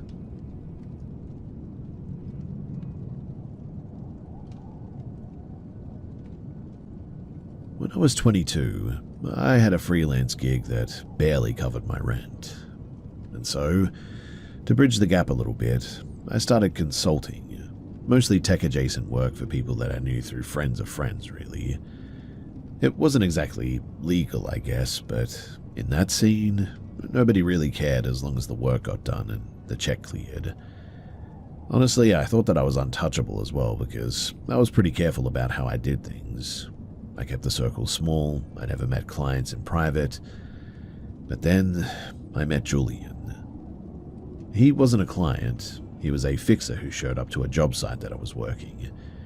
He started off useful as well, offering small tips that made the work easier, and then he started handing me some cash, bonuses for jobs that I'd already been paid for. I pushed back and told him that I didn't need the charity, but he laughed it off like it was pocket change. That was definitely the hook. It wasn't long before the questions started. And not the how do you do this stuff, but the who are you when you aren't here sort of stuff. He'd ask about my coffee shop routine, the gym that I used, the quiet paths that I walked near the creek to decompress. I gave him sort of non-answers really, but he didn't seem to hear them. The boundary broke on a Thursday though. He showed up at my apartment building one time. Mind you, I had never given him my address, with a box of high-end mechanical components that I hadn't even asked for. He said that he found them on sale, and that he thought of me. I took them just to get him off my porch, feeling the weight of the box like a chain that I'd just wrapped around my ankle. From there, the messaging escalated too. My phone would buzz at 3 a.m. with vague, fragmented sentences about how he was watching the patterns of my life. He knew where I'd been, who I'd seen, and, most terrifyingly, exactly how long I'd spent in my own apartment too. The turning point was at an evening at a local park though. I was sitting on a bench, nowhere near our usual work spots, just trying to reset my head a bit. Julian sat down on the other end of the bench suddenly. He didn't look at me, he just recited the contents of my trash from the night before, his voice low and completely devoid of inflection. This didn't seem to be like a threat or anything, but it almost was like a demonstration of possession. I stood up at that point and I walked away. my heart absolutely hammering and feeling like a predator was tracking my scent. I couldn't handle it alone though, so I brought in my brother, not to threaten him, but to act as a sort of physical wall between us. They met in a parking lot. I wasn't there, but the outcome was final. Julian, he stopped appearing, and the text ceased. But the silence was almost worse than the harassment itself. You see, I started noticing things. My front door lock felt loose, like it had been picked and poorly reset. My laptop would be slightly shifted on the desk every time that I returned from a run. There was a specific sensory anchor too, a lingering sort of sweet sick smell of rotting peaches almost, that would hit me whenever I walked into my bedroom from time to time, even if the windows had been open all day. It became my warning system, really. If the apartment smelled like that, I didn't go inside. I would sleep in my car or at a friend's place. I walked away from that work. I eventually deleted the accounts, changed the number, and I moved across the city without telling anyone. I'm years removed from it now, and I have a normal life, a normal job, and I don't take bonuses from strangers. But sometimes I think back about that moment and the rotten sort of fruit scent in the air and all of that.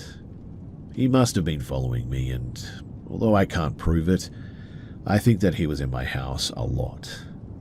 I really don't know how he got inside, but my guess is that he knew how to pick locks or something, and that's how he got in.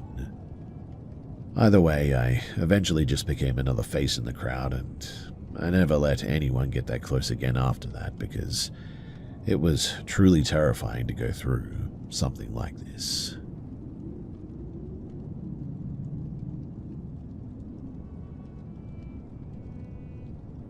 I was 14, the age where the world is just big enough to be explored but small enough to feel like a cage. My 3 friends and I were spending a humid August night drifting between the cul-de-sacs and neighborhood parks that made up our corner of the suburbs. It was 11 p.m., the streets were dead, and the only sound was coming from the interstate a few miles away. We were cutting through a community park behind a local elementary school when the atmosphere just sort of curdled all of a sudden. It was a wide open field, bordered by a thick line of mature sycamores. Toward the back, near the playground equipment, was a shape. It was a muted, neon orange color, a bright windbreaker that seemed to bleed light into the darkness all of a sudden. It wasn't moving, and it just sort of was anchored to the base of a slide facing us. My friend cracked a joke, something about a local eccentric type we'd heard rumors about, and we kept walking. But every time that I looked back, the distance between us and the orange windbreaker stayed exactly the same. It wasn't sprinting to catch up or anything. It was simply sort of there in the new space that we'd left behind. We hit the main road near a gas station eventually, the bright halogen glare of the pumps cutting through the gloom. We thought that we'd lost it. But then, as we grabbed some sodas, my friend gripped my arm and pointed. Standing behind a concrete pillar at the edge of the parking lot was a figure. Up close, the windbreaker looked sort of damp, almost slick. The hood was pulled tight over the face, creating a void where features should have been. Whoever they were, they leaned out just enough to catch our eyes, then raised their right arm, performed a single slow, stiff-wristed wave, the kind of motion that you'd expect from like a marionette being pulled by a tangled string almost. It was weird the way that they did that. We didn't wait though. We tore off toward the downtown area, where the bars and the late-night diners kept the sidewalks alive with people.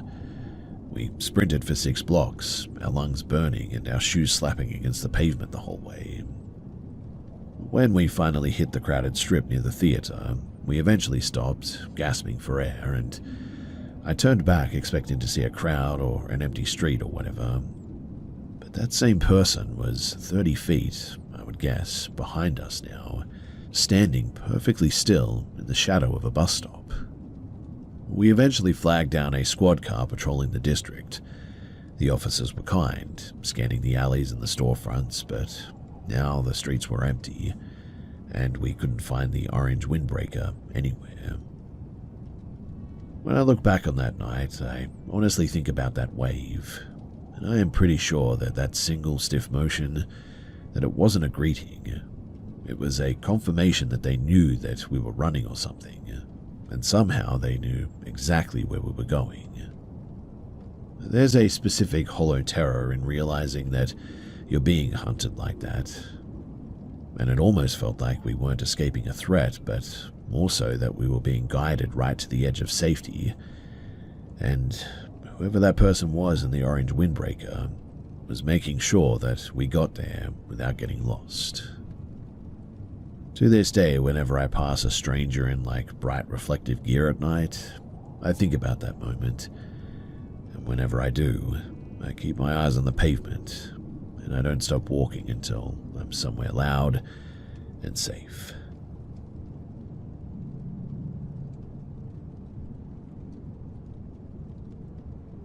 At the time that this happened, I was about 12 years old, and my life was practically defined by the 20-minute walk from middle school to my parents' house. It was a predictable flat route through residential streets that ended at a long fenced-in driveway. Our house was the last one there, tucked behind a thick screen of overgrown private hedges.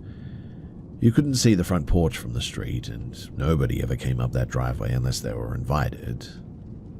It was a Tuesday, and the air was sort of that pre-storm stillness that makes everything sort of sound muffled. I unlocked the gate, let it swing shut with a sharp clack, and walked up the concrete path. I was reaching for my keychain, focused on the lock, when I felt the change in the pressure, the kind of shift that you get when a doorway is blocked. I turned around. Standing 3 feet behind me, right at the base of the porch steps, was a man. He looked to be in his 60s maybe, dressed in an oversized faded work jacket that smelled intensely of wet ash and like vinegar or something. He was holding a plastic grocery bag that was completely empty, crinkled flat against his side. He hadn't made a sound. He hadn't come up the driveway. He was just there, his feet perfectly still on the pavement, his eyes tracking me with an intensity that felt like a physical weight. "I need to check the meter," he said. His voice was gravelly, devoid of any social inflection, like he was reciting a line that he'd practiced 1,000 times. I didn't think about the gas meter. It was on the other side of the house. I didn't think about the fact that no utility company worked at 3:30 p.m. on a Tuesday. I just said, "My mum's in the back," and stepped into the house, slamming the door and turning the deadbolt. I didn't even make it 3 steps into the hallway before the handle moved. It wasn't a tentative test as well, let me tell you. It was a violent, heavy-handed wrenching of the brass, as if he were trying to snap the mechanism off of the wood. The sound was frantic and repetitive, and he wasn't knocking. He was trying to find a weak point in the frame, working the handle with the singular focus of a machine. I didn't yell, and I didn't run into the kitchen. Instead, I slipped into the guest bathroom, locked the door, and crawled into the small cabinet under the sink, pulling the towels over my head. I sat there for what felt like hours, listening to the silence of the house. There were no more attempts on the door, no heavy footsteps on the porch, just the sound of the storm finally breaking and the rain drumming against the roof. When I finally emerged, the house was dark and empty. I crept to the side window and peeked through the blinds, and he was standing at the edge of the driveway, right where the gate met the street. He hadn't walked away in all this time. He wasn't looking at the road. He was standing in the downpour, staring directly at our front door, his arms hanging limp at his sides. He stayed there too, a sodden grey statue, for another 20 minutes before he simply turned and melted into the neighborhood shadows. My parents, they wrote it off as a confused neighbor, but I can tell you that it was not confusion. Confusion involves hesitation. This man had timed his arrival to the exact second that I reached that threshold, and he had treated my door like an obstacle that he was genuinely surprised to find locked. I'm 30 now, and I still live here, and every time that I get close to my front door, I don't look at the porch anymore. I always look at the driveway. I checked the gate, I checked the doors, I checked the windows. And look, I know that it's very unlikely that anything like this will ever happen again to me, but still, if you've ever experienced anything like this, then you know that the dread that comes with it is something that just never really leaves you.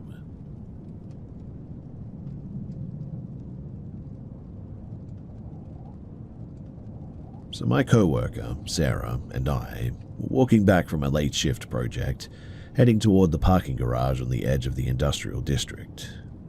It's an area of Seattle that feels hollowed out at night, lots of rusted corrugated metal, chain link fences, and the persistent sort of low hum of the nearby train tracks. We cut across a paved transit plaza, a wide concrete expanse that felt way too exposed. Right in the center, underneath a flickering overhead lamp, were two people, a man and a woman standing inches apart, perfectly still. They were talking, weren't looking at their phones, and they were just sort of locked in a static, breathless stare almost. They looked like they had been dressed by someone who didn't understand how people wear clothes, to be honest. The man, for instance, had a heavy wool trench coat layered over a bright orange construction vest and a pair of pajama bottoms. The woman was wearing 3 distinct mismatched scarves wrapped so tight around her head that they looked like a neck brace almost. We didn't slow down though, I mean, people are weird, right? As we drew parallel to them though, the man's throat began to vibrate.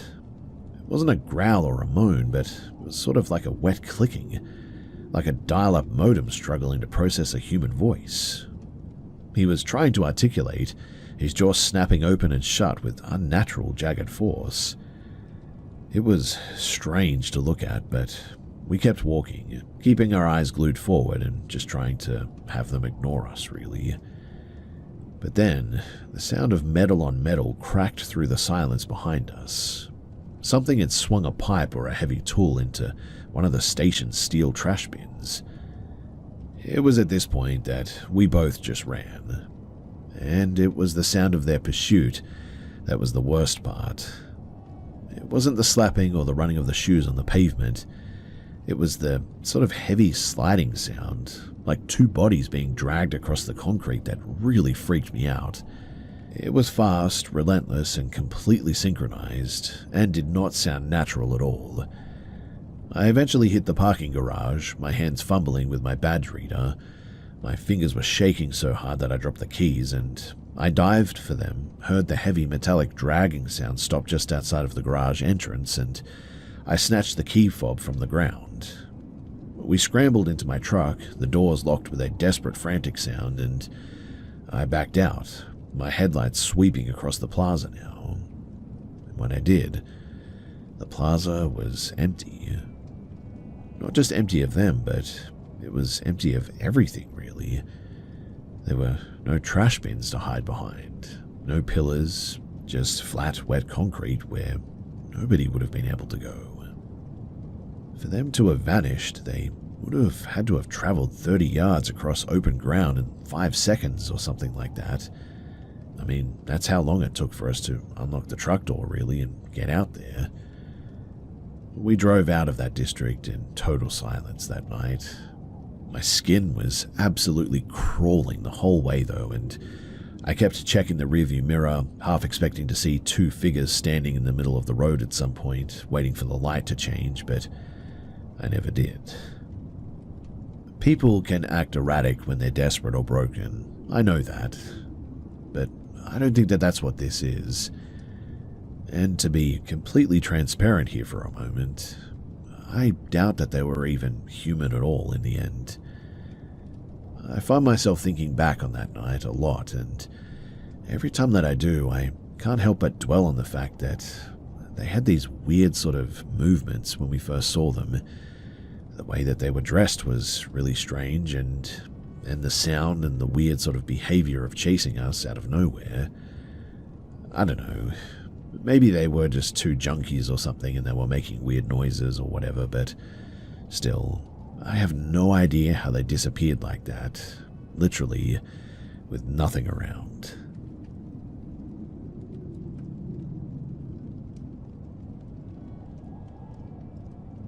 So I'm a software developer.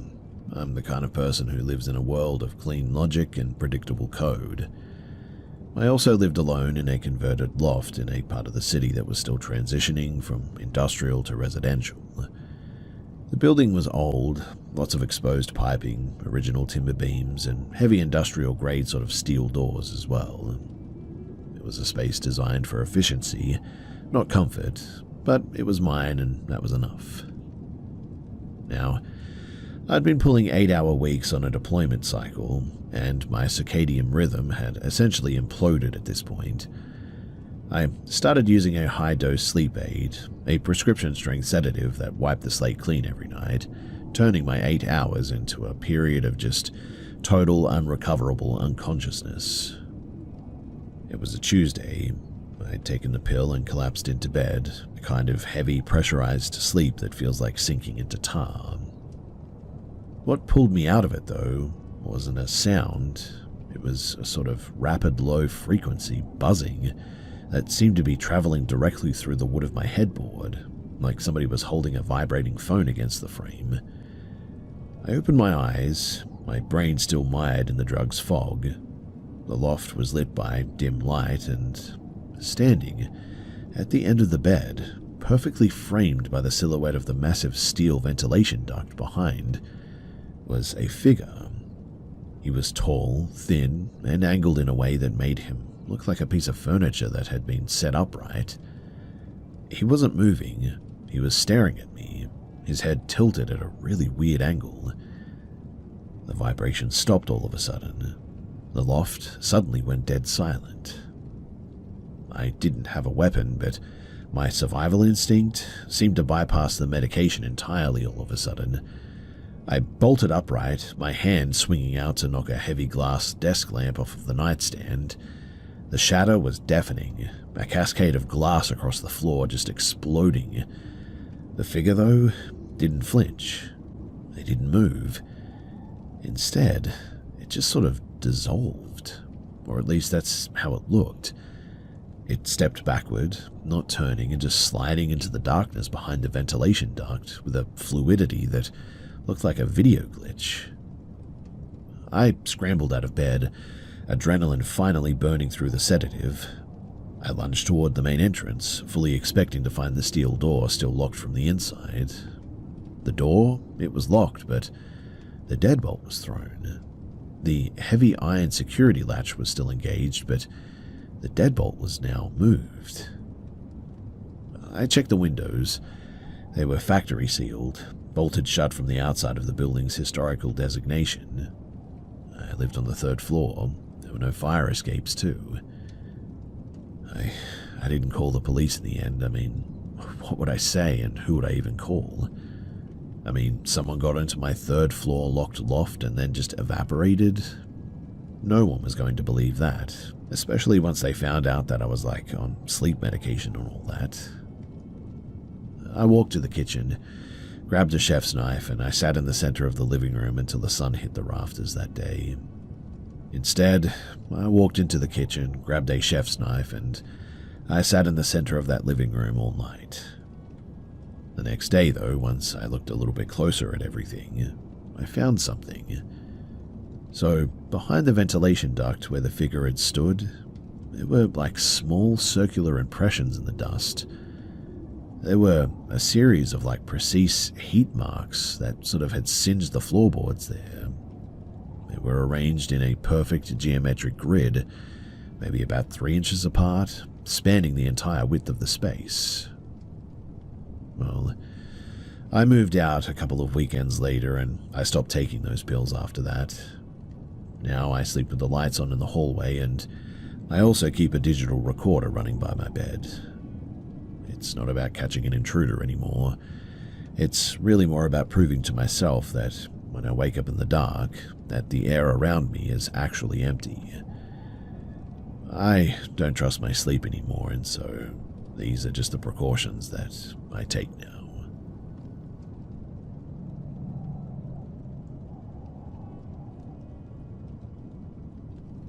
When I was younger, I was a junior graphic designer pulling graveyard shifts to hit a massive release deadline for a client that I was working for. The building was genuinely a bit of a relic, an old East German manufacturing plant repurposed into a maze of creative studios, dark rooms, and shipping bays. It was a concrete labyrinth, really, where the silence was broken only by the mechanical pulse of the ventilation system there. It was about 1 a.m. I was in the main design bay, hunched over a light table, focused on color correction of a series of complex vector files. The building had been dead for hours at this point. I'd seen the last of the videographers leave at 10, and the logistics team in the back had packed up by midnight. It was around this time that I heard a soft, sort of wet sound landing on the concrete floor behind me, the sound of something heavy and wet being dropped. I spun around expecting to see a leak or a piece of debris or something, but there was nothing, just the vast, shadowed expanse of the studio. "You're working fast tonight," a voice suddenly said. It didn't come from the hallway, it came from the corner of the room, right by the service elevator. A man was standing there, leaned back against the steel door. He looked like he'd been dragged through a swamp almost, too. His suit was absolutely saturated, his hair matted to his skull. He looked entirely out of place, an anomaly of moisture in a dry, climate-controlled studio. I stood up, my hand hovering near my phone. I have a deadline," I said, trying to keep my voice steady. Who are you?" He ignored the question. He started walking toward me, not with a shuffle, but with a sliding, heavy-footed gait that seemed to leave dark, damp smears on the concrete. He reached the edge of my light table and stopped. He didn't look at my monitor, he looked at my hands, his eyes wide and unblinking, the irises clouded with a sort of milky film almost. "The ink," he whispered, his voice sounding like 2 dry leaves scraping together. "It's running thin. You have to feed the press." I moved a step away at this point, but he then leaned in, planting both hands on the table. He didn't kiss me, but he sort of leaned his face within an inch of my ear. The skin on his cheek felt cold as well, eerily cold. "There's a cellar level," he breathed, his voice vibrating through my skull. "The paper is waiting for you there." I sort of jolted backwards as he got closer, and I didn't care about the files, the light table, or the company gear. I just turned around and I scrambled toward the fire exit, my heart thudding in my throat. I made my way down the stairs, and eventually I was out on the street, gasping in the freezing night air. Eventually I called the police, and they checked the building, but they didn't find anyone. Mind you, I kept my eyes on those entrances pretty much the whole time, and I didn't see anyone leave, so I have no idea how he got out without being seen. When I told the site manager the next morning, though, he didn't even look up from his desk. He just waved a hand, his expression a mix of weary indifference and sort of irritation. Probably just somebody off the street. "Stop staying so late, yeah? You're just inviting trouble by being here so late, and the machines aren't even really running that late, so you don't need to be here." I eventually finished my contract there, but I never did work a night shift there ever again.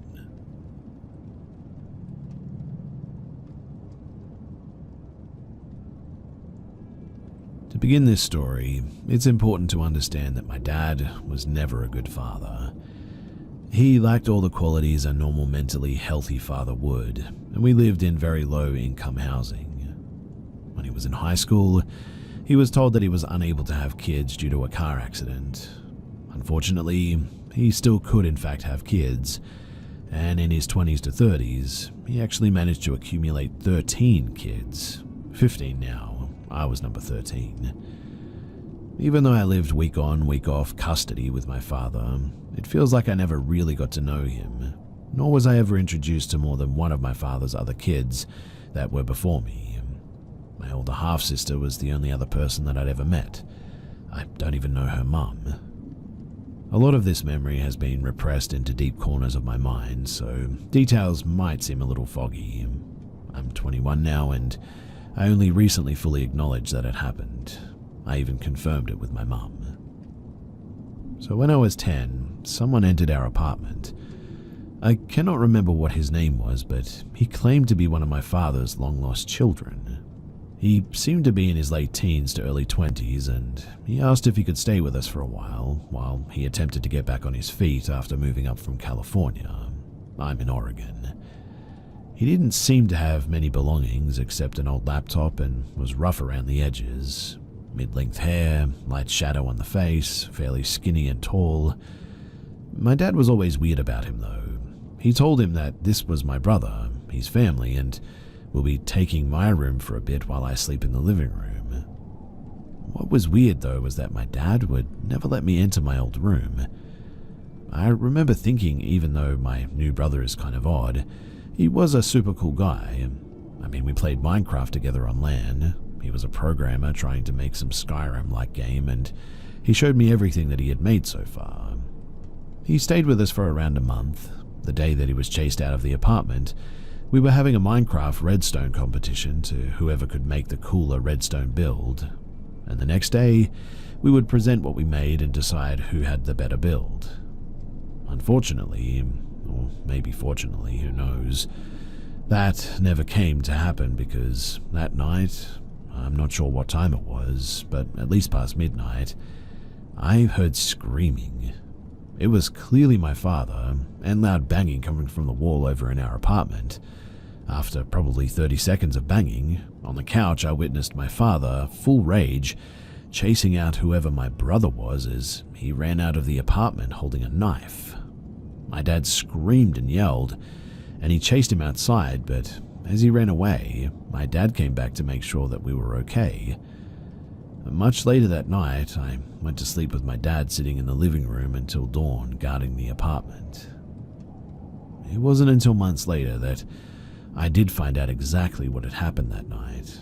Mostly my father's words, and he liked to embellish things, so definitely take this with a grain of salt. Apparently, whoever was pretending to be my brother went into my father's room late at night and stabbed him in the chest while he was sleeping. My father woke up, and since he had previous military work in the Middle East, I guess sprung pretty quickly into action as my younger sister was about to get stabbed too. My father tackled the man and wrestled him for a bit, beating him senseless. After a struggle, he managed to get free and ran out of the apartment. That's about all I can really remember too. Recently, I asked my mum about it, and she basically confirmed the whole story and added in some bits that put it all together. My mum saw the stab wound herself and said that he never went to the hospital, but instead that she patched him up, and she's a nurse and he couldn't afford that anyway. It wasn't really that bad, she said, but I guess at some point after it happened, I also told her about it, which I don't really have any memory of, but the police at some point came by and took a look around. The impersonator was wanted in California, allegedly, Oregon and Washington for a multitude of crimes. I don't remember his name, so it's not like I could ever find out if he was caught or anything, but to wrap this up, and I don't know if this is really a good way to wrap it up anyway, but don't let random people in your house because, as I found out through my dad, that is really not a good idea.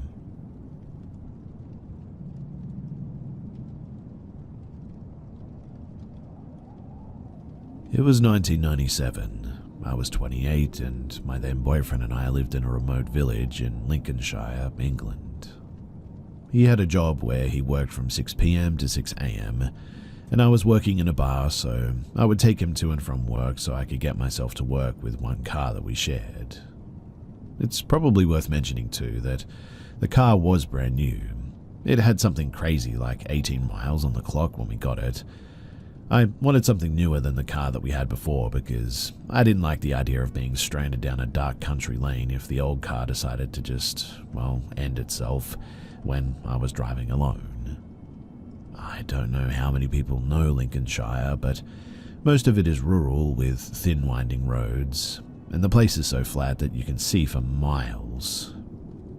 Now, I used to drive to pick my ex up, and the views in spring when the mornings were getting lighter was and still are absolutely breathtaking. Imagine farmers' fields all around you with basic little roads snaking along the edges.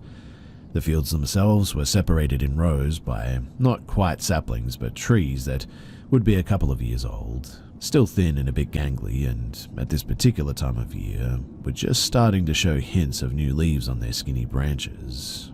An absolutely beautiful drive in the lighter mornings, mainly because I was usually the only person on the road, so I could also drive as slow as I liked to watch the sun coming up over the horizon.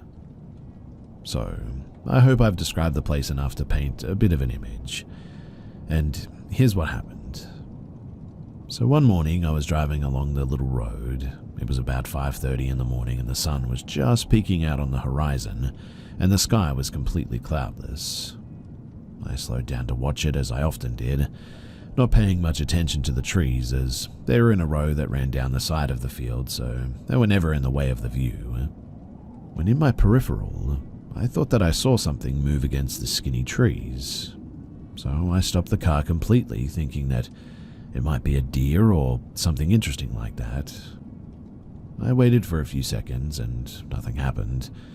So I was just about to restart the car when I saw two of the trees walking out of the lineup.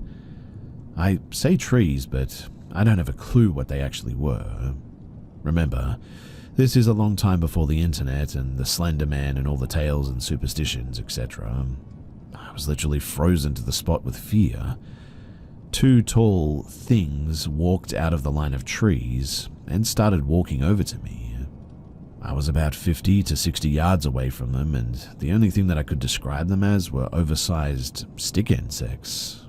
They had two long legs and two long arms that almost touched the ground, and I'd say the tallest one must have been easily 12 feet tall, the smaller one maybe 10.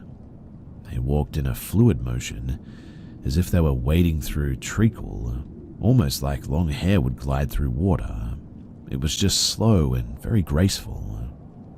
When my brain finally kicked into flight mode, I started my car and glanced over to see how close they had gotten. All the while, I was putting my car into gear and started it moving. The tallest one slowly lifted his arm up, like a silk scarf gliding through light wind, and pointed it at me. And it was then that my car instantly stalled. The dashboard warning lights were all on, all of them lit up, and at the same time I just got the worst pain in my face all of a sudden. Mainly my jaw, but it made me scream out in agony and I almost blacked out. With the pain debilitating me, I knew that I needed to get away, fast. I was so terrified that the car wouldn't start again because all the lights were still on. So I turned the engine entirely off and thankfully it started again, and I drove like a mad woman to get out of sight. All the time my face or jaw was burning, and when I got to my ex's work, he gave me a bottle of water to cool me down, but it didn't do much to help. And for weeks, my mouth felt like I had chewed on poison ivy, my jaw feeling like I had an abscess under each molar. I needed to see a dentist, and I knew that, but explaining what had happened would have made me feel stupid, so in the end I put it off. I had 3 amalgam fillings, all mallow and molars, and once the worst of the pain had gone, a couple of months later, weirdly I couldn't put anything metal in my mouth without getting a shock, like licking a battery shock. So I was eating with plastic cutlery all the time, and decided to give in and see if the dentist would change the fillings to ceramic ones. The dentist looked in my mouth and asked what had happened to my teeth. I played it off casually and asked why, because my fillings apparently looked like balls of mercury. So I explained the car ride, etc., and he said that my fillings looked like they had melted and pulled into smooth, rounded metal balls. I can assure you, too, that every word of this is true. I don't mind banter or questions, but please just don't be mean. It's taken a lot for me to tell this story to you all, and I hope you can appreciate that.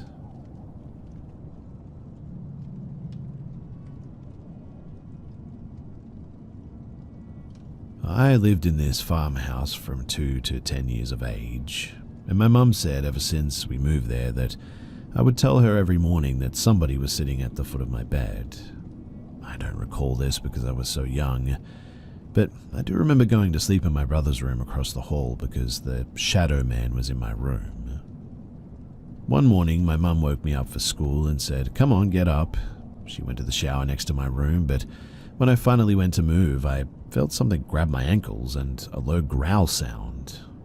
I absolutely just froze at that and remembered the anxiety that I felt and my eyes watering too. The feeling let up and I went to move again very slow and it did it again. My mum came in and was mad, saying, "I said you need to get up," which I replied, "I can't, something is grabbing me." At that point I was able to get up again. I don't know if this was sleep paralysis or, well, what it was, but I also remember that we had a cat, Oreo, and she never slept with me. So one night I carried her to my room and shut the door so that she had to sleep with me. The minute that I sat her down, she ran under the bed and growled so loud, meowing in distress. She jumped up onto the bed on my chest, swatting my face, and bit me, and then ran back under the bed growling again. I remember leaping from the bed scared that she was going to bite my ankles, and when I opened the door, she sprinted out of the room. I didn't think anything of it at the time until I got a bit older. There's honestly many more stories to that house as well. Me and my brother both saw the shadow man and watched him reach up to the shelf on the wall. On the shelf was a big glass unicorn my mum got from Mexico. He touched it and it fell to the ground and shattered. My parents woke up from it and we told them the shadow man did it, but obviously they didn't believe us and thought that we had done it. And we still remember this to this day. Before we inherited the house, my dad's uncle lived there alone, and one day he came home and had a heart attack in the front door and fell down the steps and wasn't found until later. My mum also said at night that she'd hear a 5-gallon bucket being tossed back and forth in the basement for some reason. But perhaps the scariest thing is that I reached out to the owners who bought our farm. I asked them if anything unusual happens in the house, and they responded with a text message. It read, "I know at least a few times they have. I don't remember anything specifically besides one time Lauren was putting his boy to bed when he was young and Trayton told him that there was someone in the doorway and that he hung out up there sometimes when obviously there wasn't." That message sent chills down my spine.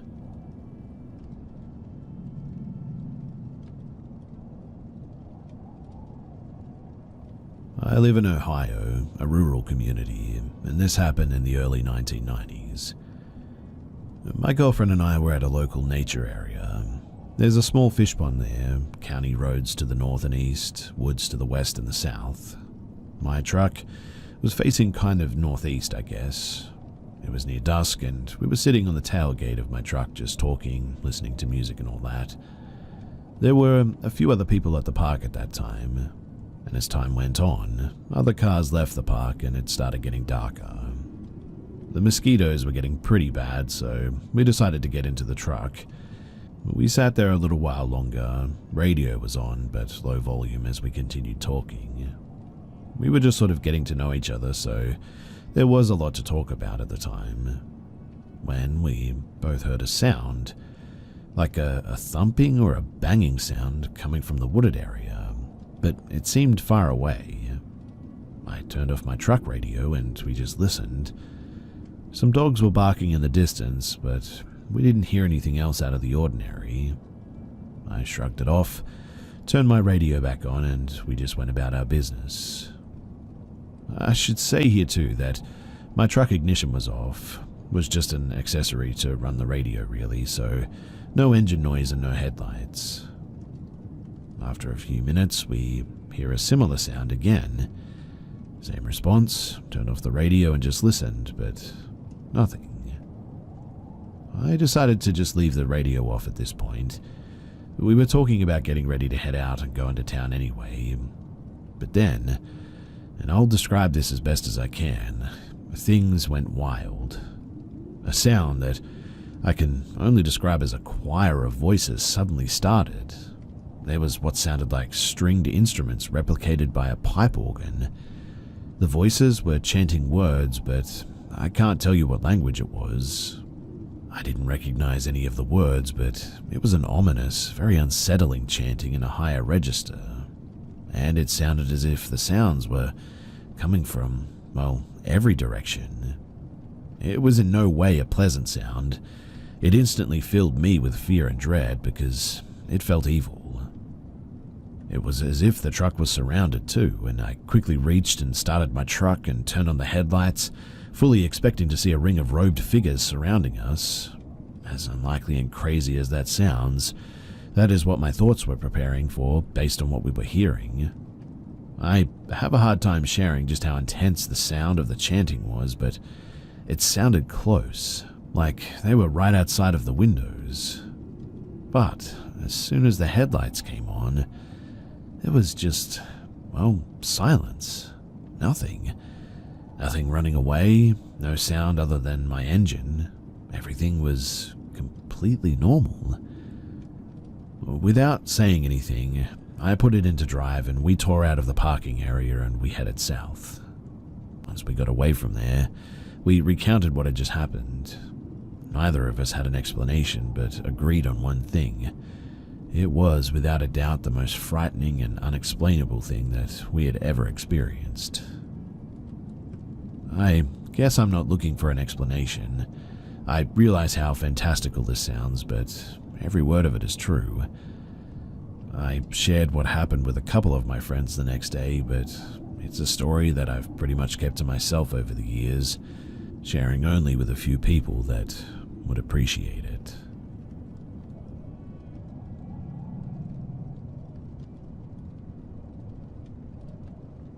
I don't talk about this much. It's also been many years since this happened, but this experience, it definitely still haunts me. So I was incarcerated in county jail for a year. My time spent was in lockdown. I could never pay attention to the exact time of day or night since the block clock was never maintained. I do know that it was quiet hours of the early morning before sunrise, though. Multiple days, I would see shadows and reflections through my window into the great room. I would regularly see silhouettes walk past my window, and I would often dismiss them as guards taking rounds checking on us inmates to ensure that we were still present.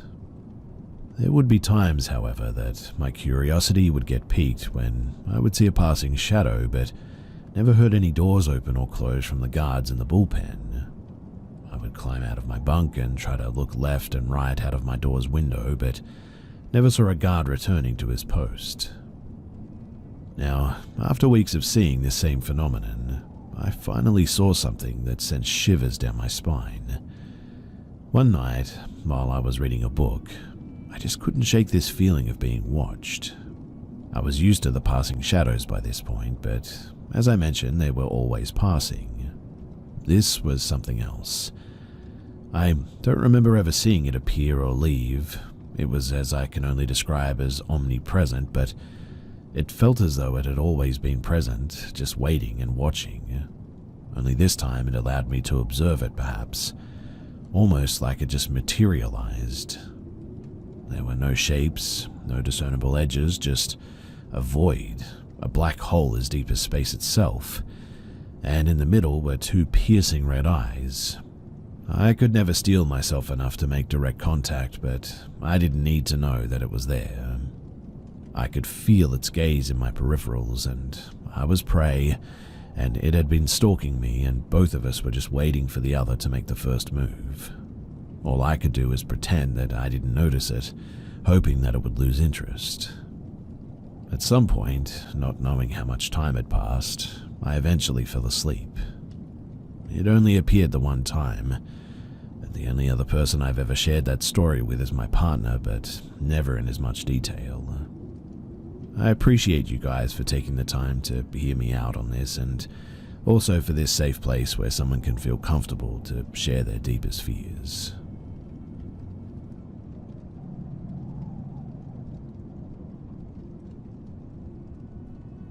When I was 13 years old, I used to leave the school during lunch break and accompany my friend, as she used to eat her lunch at home, a custom in UK schools, and then come back to school once lunch had ended. I wasn't supposed to eat lunch from home, but managed to trick the teachers, and this was due to being pressured by my friend to join her. Her house was only a 2-minute walk away, and I remember that you had to pass by an alleyway which looked very creepy, and anytime we walked past the alleyway, I would get this sort of unsettling feeling. Well, one day, it was a Friday, and I really didn't want to leave with my friend, but she would peer pressure me all the time. I remember the weather being really bad. It was raining heavily. The sky looked grey and dull, and there was a huge wind outside. I kept telling my friend that we should just stay at school this time, but she insisted that we go to her house. We exited the school gates and walked up the street to head to the alley, which you had to get to the top of the street and then turn left. I was casually walking, and I noticed my friend was no longer beside me. She had this sort of deer-in-the-headlights look and was frozen still. That's when I could see a guy walking towards our direction who was covered all in black, and only his eyes were visible. My friend tapped me on the shoulder to gesture me to turn around, and she started speed walking with me closely behind her. It didn't take us long to get all the way back to school, as we were already near the area, and my friend starts running as we reached the gates and screamed loudly. I freaked out and asked her what was wrong, and she told me that the man was carrying a knife. I remember being visibly freaked out by that, and we told a friend about it, who told us to speak to these teachers, who then called the police. The police took our statements separately while we were both at home, but later stated that we were lying because our answers didn't match up. I don't remember the exact questions, but I remember the wording was confusing. They would ask me how many feet the man was away from us, and would tell me to compare my answer to a bus or a car. They did check the CCTV footage and saw both me and my friend running, but no footage of the man. Years later, I would be somewhat haunted by that incident too. That whole area used to freak me out, and I remember a murder happening in the same area where 2 elderly women were stabbed to death. During my early 20s, I used to do voluntary work at a hospital and once decided to walk into that area to go home. And I felt freaked out, and I decided to not go there ever again.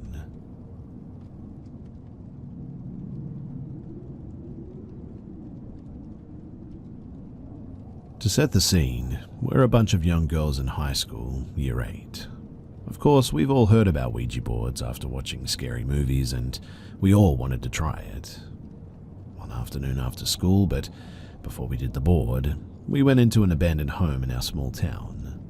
One of the girls said that a local teen had beat the older man to death that had lived there apparently.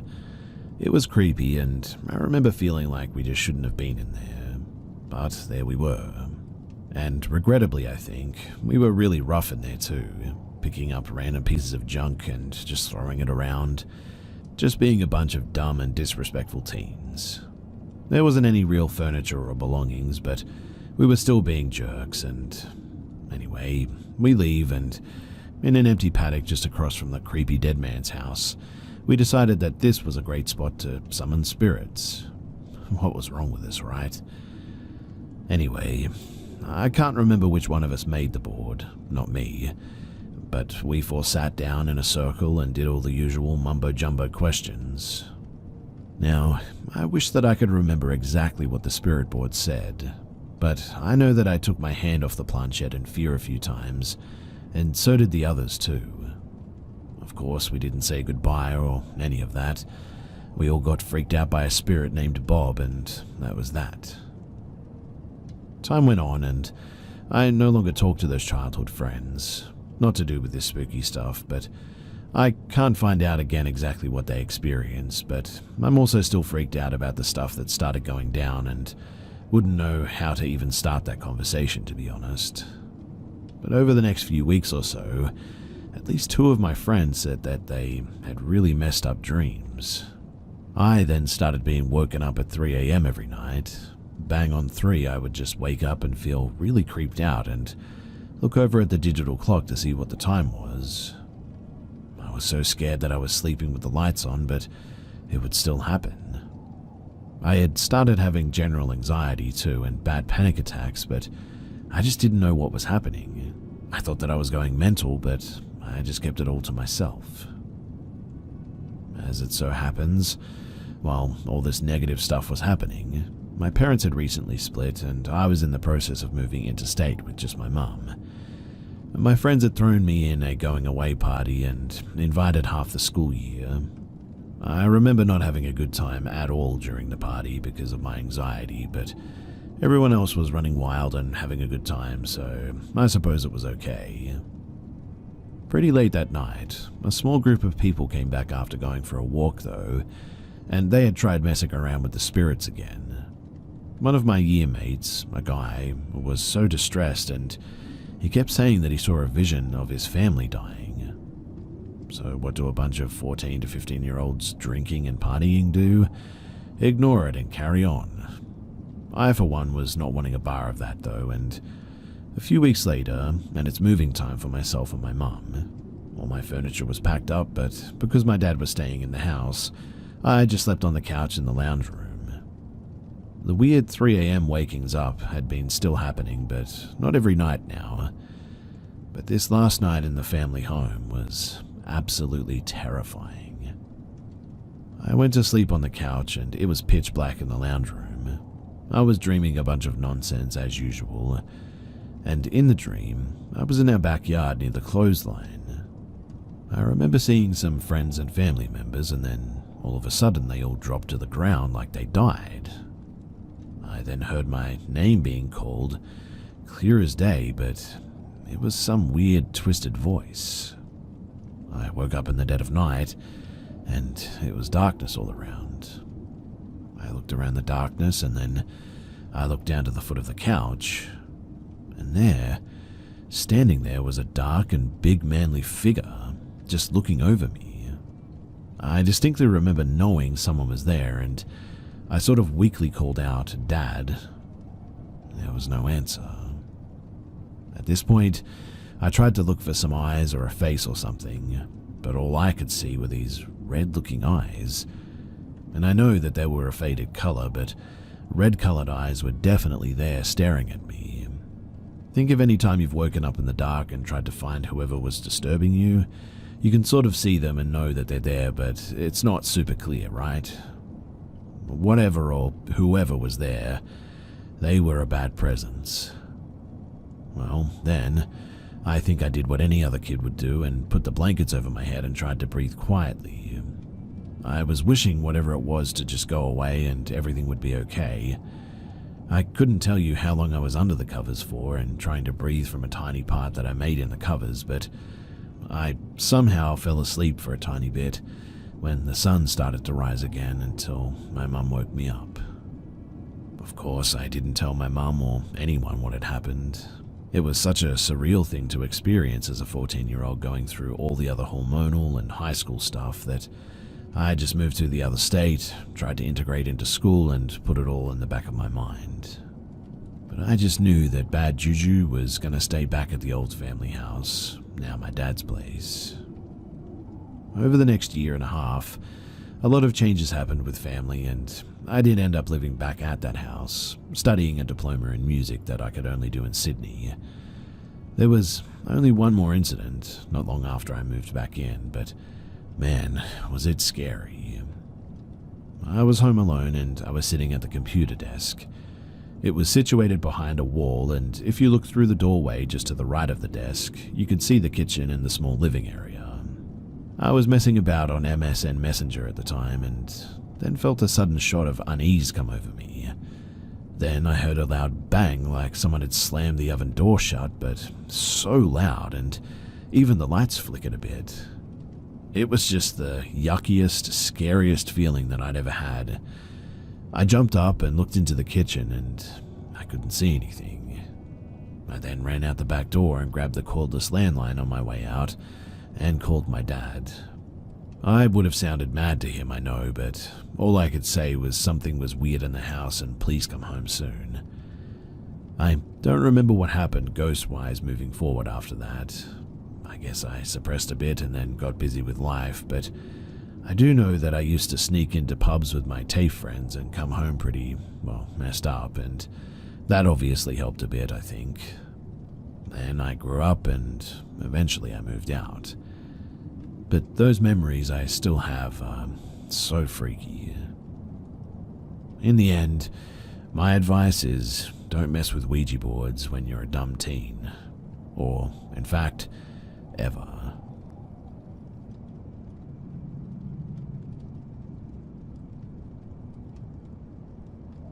This happened in Hungary, summer of 2024. I was at my friend's place for the summer with his stepbrother. Us three are pretty good friends, and almost every night we went out into the woods or just walking past them. We have strange minds that we want to see something strange no matter what, and that's why we were there. Well, one night we actually did. We were going home already. It was pretty late, probably around 11 o'clock or so. We agree on checking one last place and going home after that. We went to the place and it was an abandoned horse ranch, not far from my friend's house. We saw a random humanoid-like creature on the end of the road. It was full white and glowing, but it didn't light the ground nor trees around it. We wanted to go close to see what it was. We started walking towards it when it suddenly looked like it turned around. It wasn't walking away, it just sort of stood in one place. At that, we panicked and we ran home. At home, we started shouting and yelling at each other because none of us knew what it was, and everybody said different things than the other. But we agreed on going back and finding out what it was to see who was right. The second time we went there, amazingly, we saw it again, because it was still there apparently. This time we went closer, when all of a sudden we heard a dog barking at us and we ran away. The dog was white like the creature and stood on an empty plain on our right side. And it's really strange too because we all had the same experience, but we all saw completely different things. Like, I saw the dog, it was big and white, no fence between us nor chain on the dog. My friend didn't see it but heard it bark, and the others saw different things too. The strange part is that, obviously, we run at different speeds. There was like almost 10 meters to 15 meters difference between us, but we all heard it directly behind us, like it was on our heels. And when at the end of the street, we stopped and looked back, the dog, or whatever it was, had disappeared. My guess is that that humanoid thing was a, hallucination sort of image that was projected upon us. But what do you think? What could this creature have actually been?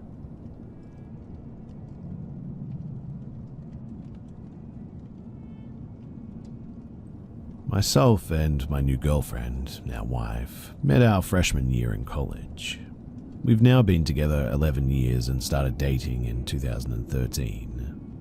Well, both of us still to this day refuse to talk about this, but I feel someone here may be able to explain it. During our sophomore year in New York, my great aunt from North Carolina passed away just before summer. So that summer, we planned to both go down to North Carolina and stay in the house to clean it up and prepare to sell to save my grandmother the hassle. Things were relatively normal for the first month. Nothing stuck out with the exception of my Australian Shepherd would refuse to walk into the living room unless it was to go outside. He, now 15 years old, always stayed in the master bedroom or the kitchen. I even got a pinch collar to convince him to walk around the 10-acre property, but as soon as he knew that we were going into the living room, he would start yelling and barking, the hair on his back would stand up, and he would just go dead weight on me. A little bit of background to help set the scene too. I'm Ukrainian American with my mother's side being from North Carolina. My wife is half Hispanic and half white from Southern California. My wife, then girlfriend, is a devout Catholic. No Ouija boards, no tarot cards, even Harry Potter wasn't allowed in her house growing up. I'm not religious at all, really. I was raised Roman Catholic by my dad's side and Pentecostal on my mum's, but drifted away from it all in my early high school years. My great aunt's house looked like a Pentecostal museum when we moved in. Year-round nativity sets, Angels, crosses on every mantle, a Bible on every end table, you name it. The house was built in 1901, and before my aunt owned it, my great-grandparents lived there. Imagine old brown 3-foot wide by 10-foot long wood siding, tin roof, brown shag carpet, and even some traditional pine hardwood floors in the rest of the house. Anyway, about a month into cleaning and clearing the house, we started getting woken up by my Australian Shepherd growling every night for hours on end. This, over about a week, escalated to pots falling out of cabinets randomly several times a day. I'm an extreme skeptic and swore the house was so old, especially the windows, that a draft must be causing this. At this point, we were about halfway done clearing the house, and the tension and the paranoia was really starting to get the best of us. We started getting extremely angry at one another, and started accusing one another of trying to scare the other. It got to the point where I would stay up to watch her sleep as long as I could. And then it happened. We were both in bed around 2 a.m. when my dog shrieked like he was being beaten. We both shot up to see my dog on the bed barking at the door to our room into pitch-black darkness. I told my wife to stay with him, and I got up to take a look around. Everything was normal. The doors were locked, windows shut. Nothing abnormal except for one thing. All the 6 little porcelain nativity scenes in the living room and the 4 in the kitchen had all been turned to where every individual character was facing our bedroom door. The one thing that was worse, however, was baby Jesus was missing from every set. I absolutely lost it, accusing my wife of trying to freak me out, which caused her to freak out, and the whole time that we're fighting, my dog is silent, staring into the living room from the bedroom. So I had a bright idea. I just knew my wife was messing with me, so I borrowed 2 trail cameras from my hunting cousin and had a tape recorder from my classes. Without telling my wife the following day, I planted the tape recorder somewhere that she couldn't see and put a trail camera outside facing the front door and one in the living room behind the recliner facing our bedroom door. Nothing happened for a few days, and we were set to leave on the upcoming Friday to move into our new apartment back in New York. And this was the worst week of my life that I'll never forget in a million years. Monday night, I wake up at 2 a.m. again to find my dog crying under our bed, no other activity. Tuesday night, I wake up from my wife having a terrible nightmare.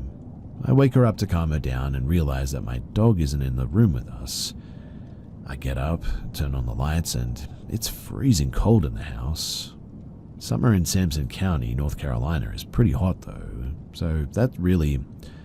We found my dog sitting in the living room staring into the fireplace. He wasn't growling or crying, he was just still. I tried to get him to come back to bed, but he just wouldn't budge. I went to grab his leash and take him for a walk. I assumed that he had to go potty, and for the first time ever, he snapped at me. I've trained this dog since he was 8 weeks old, and he's never bitten or snapped on me ever before or even after this. After about 3 attempts of him biting me, I left him in the living room and tried to get back to sleep. I woke up at 5 a.m. to him sitting on the bed, snarling at me. We stared at each other for what felt like hours before he finally laid down and started to cry like the night before. On Wednesday, my wife woke up at about 8 a.m. and I was still wide awake from the terrible night before. As I explained to her what had happened, she got up to make us a coffee, 4 steps into the kitchen, and she lets out the most blood-curdling scream I've ever heard. I bounce up instantly, run over, and there's a 6-foot black chicken snake trying to climb the wall. I grew up around them, so I grabbed it by the neck and chucked it into the backyard. Side note, we don't like to kill them down here. They eat mice and other pests, so they're good. My wife, though, was done at this point, and started packing her bags to head to New York a few days before I planned to leave. She left at 9 p.m. that Wednesday night for New York City. Wednesday night, I wake up at around 1 or 1:30 in the morning, to what sounded like a crashing sound. I flip on the light, and the first thing that I notice is my dog is still asleep despite the noise. Again, I walk around the house and see nothing. I begin to walk back to the bedroom, and then that was when I see it. The rocking chair in the living room was rocking by itself. Thursday night, I wake up at around 3 a.m. to what I assume was a bobcat screaming outside my bedroom window. Google bobcat screams. It's terrifying, but I've heard them growing up in Sampson County, so yeah, it shook me, but what bothered me more was my dog was still asleep despite 4 or 5 very loud screams. My aunt wasn't some old lady who was frail and defenseless. I knew that there was a double-barreled 12 gauge in the closet, so I picked it up and checked if it was loaded. It was. Walked out the front door, and I fired a single shot into the ground to scare off the bobcat. But within seconds, the screams intensified and sounded like they were coming from all directions of the blackness. So, as shook as I was, I walked backwards back into the house, grabbed a handful of shells, and convinced my dog to at least wake up, and sat on the bed with him all night. The screams continued from about 3:30 in the morning up until 6:30. Friday morning, I'm done, shaken to my core, terrified, distressed, the whole nine, so I pack my bags, collect my dog, and I drive an hour to my grandma's house in northern Sampson County to get some sleep before I make the trip to New York. I'm telling her about what's boxed up and what's not, and then I begin to tell her about the freaky month that I've had. Her face goes as pale as a ghost. The most religious and serious woman that I've ever known says, "Honey, take a look at this." She hands me a detective magazine from the 1940s, modern-day true crime stories. I come to find out that the woman who owned the house before my great-grandparents was sent away to prison for life. Her crime? Murdering her husband, chopping him up with an axe, and burning all of his body piece by piece in the fireplace. With the exception of one piece of him, his head was recovered under the living room floorboards. I still was extremely skeptical despite all that. But Friday night, I took about a 6-hour nap, collected my things, and I hit the road. I'm passing through Delaware at around 9 p.m., and my phone rings.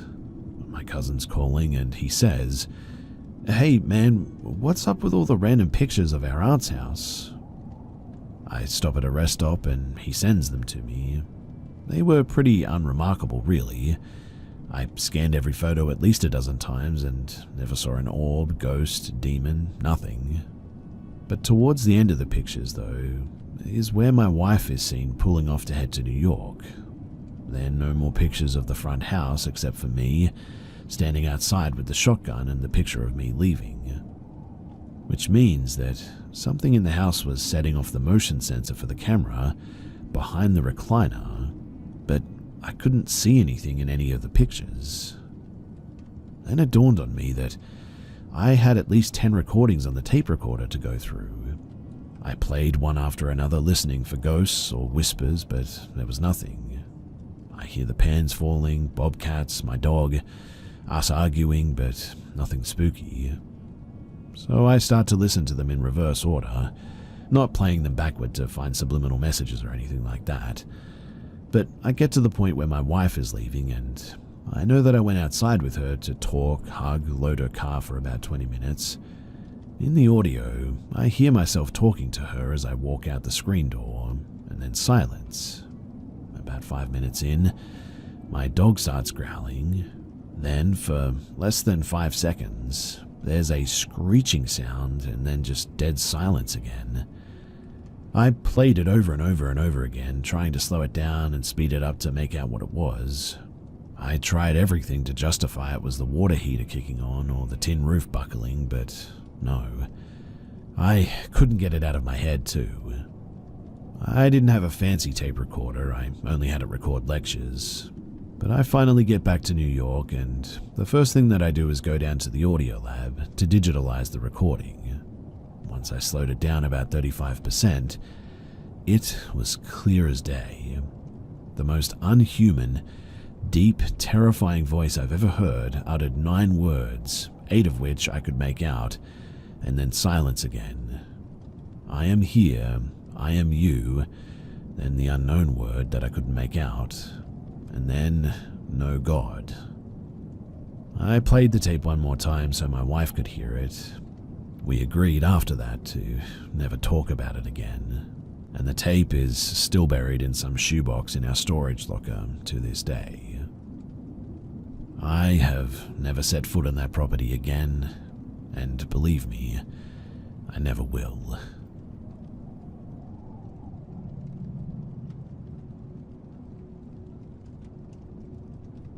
This happened in February of 2016 when I was 23 years old. I was living in northern New Mexico at the time and had driven up to Boulder, CO to visit a friend for the weekend.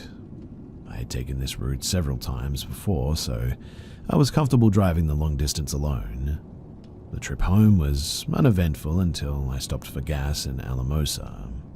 This was the last real town before home, about 90 miles to go and not a whole lot in between except for a few tiny rural communities and desolate high desert landscape. It was around 6 p.m. and starting to get dark outside.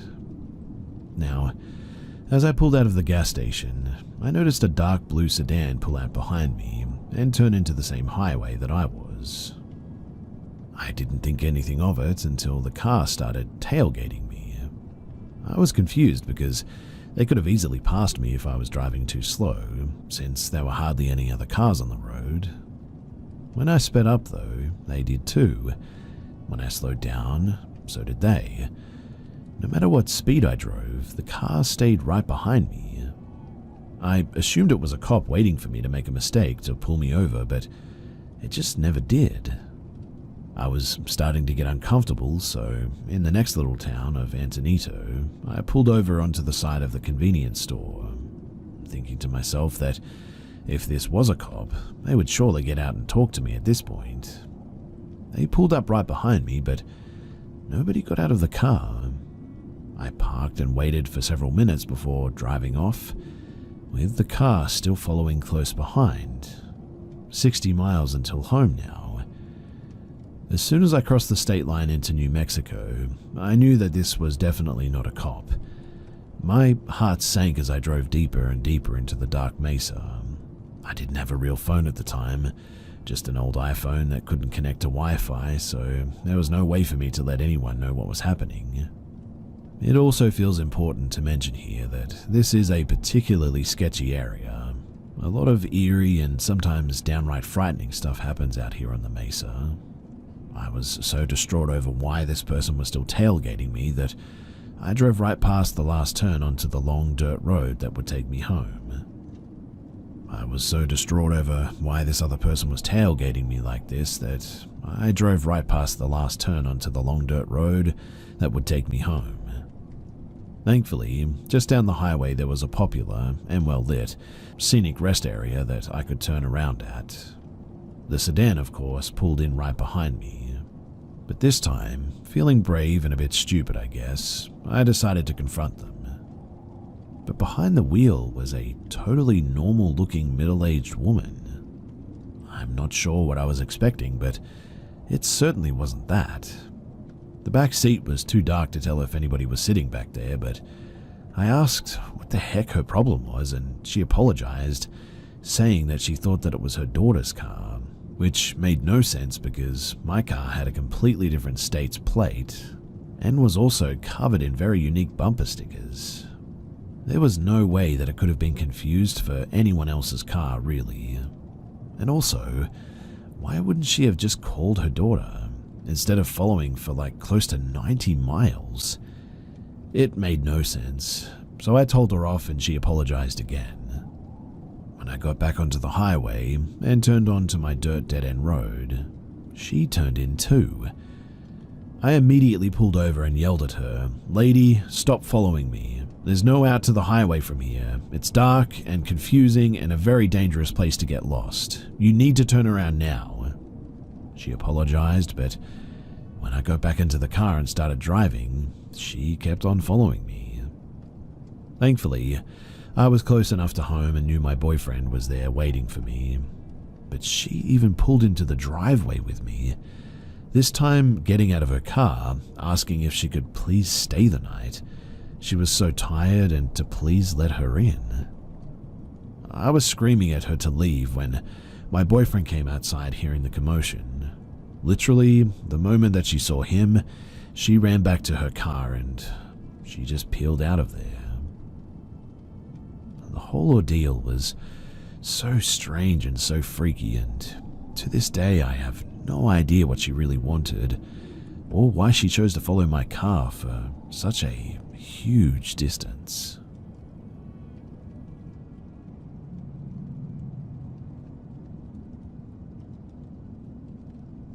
Wendigo, Boohags, the Wampus, Nobby, the Skunk Ape, all these cryptids have crept in and out of Carolina's and Appalachia's history for centuries, most of which can be quickly disregarded as myth or paranoia.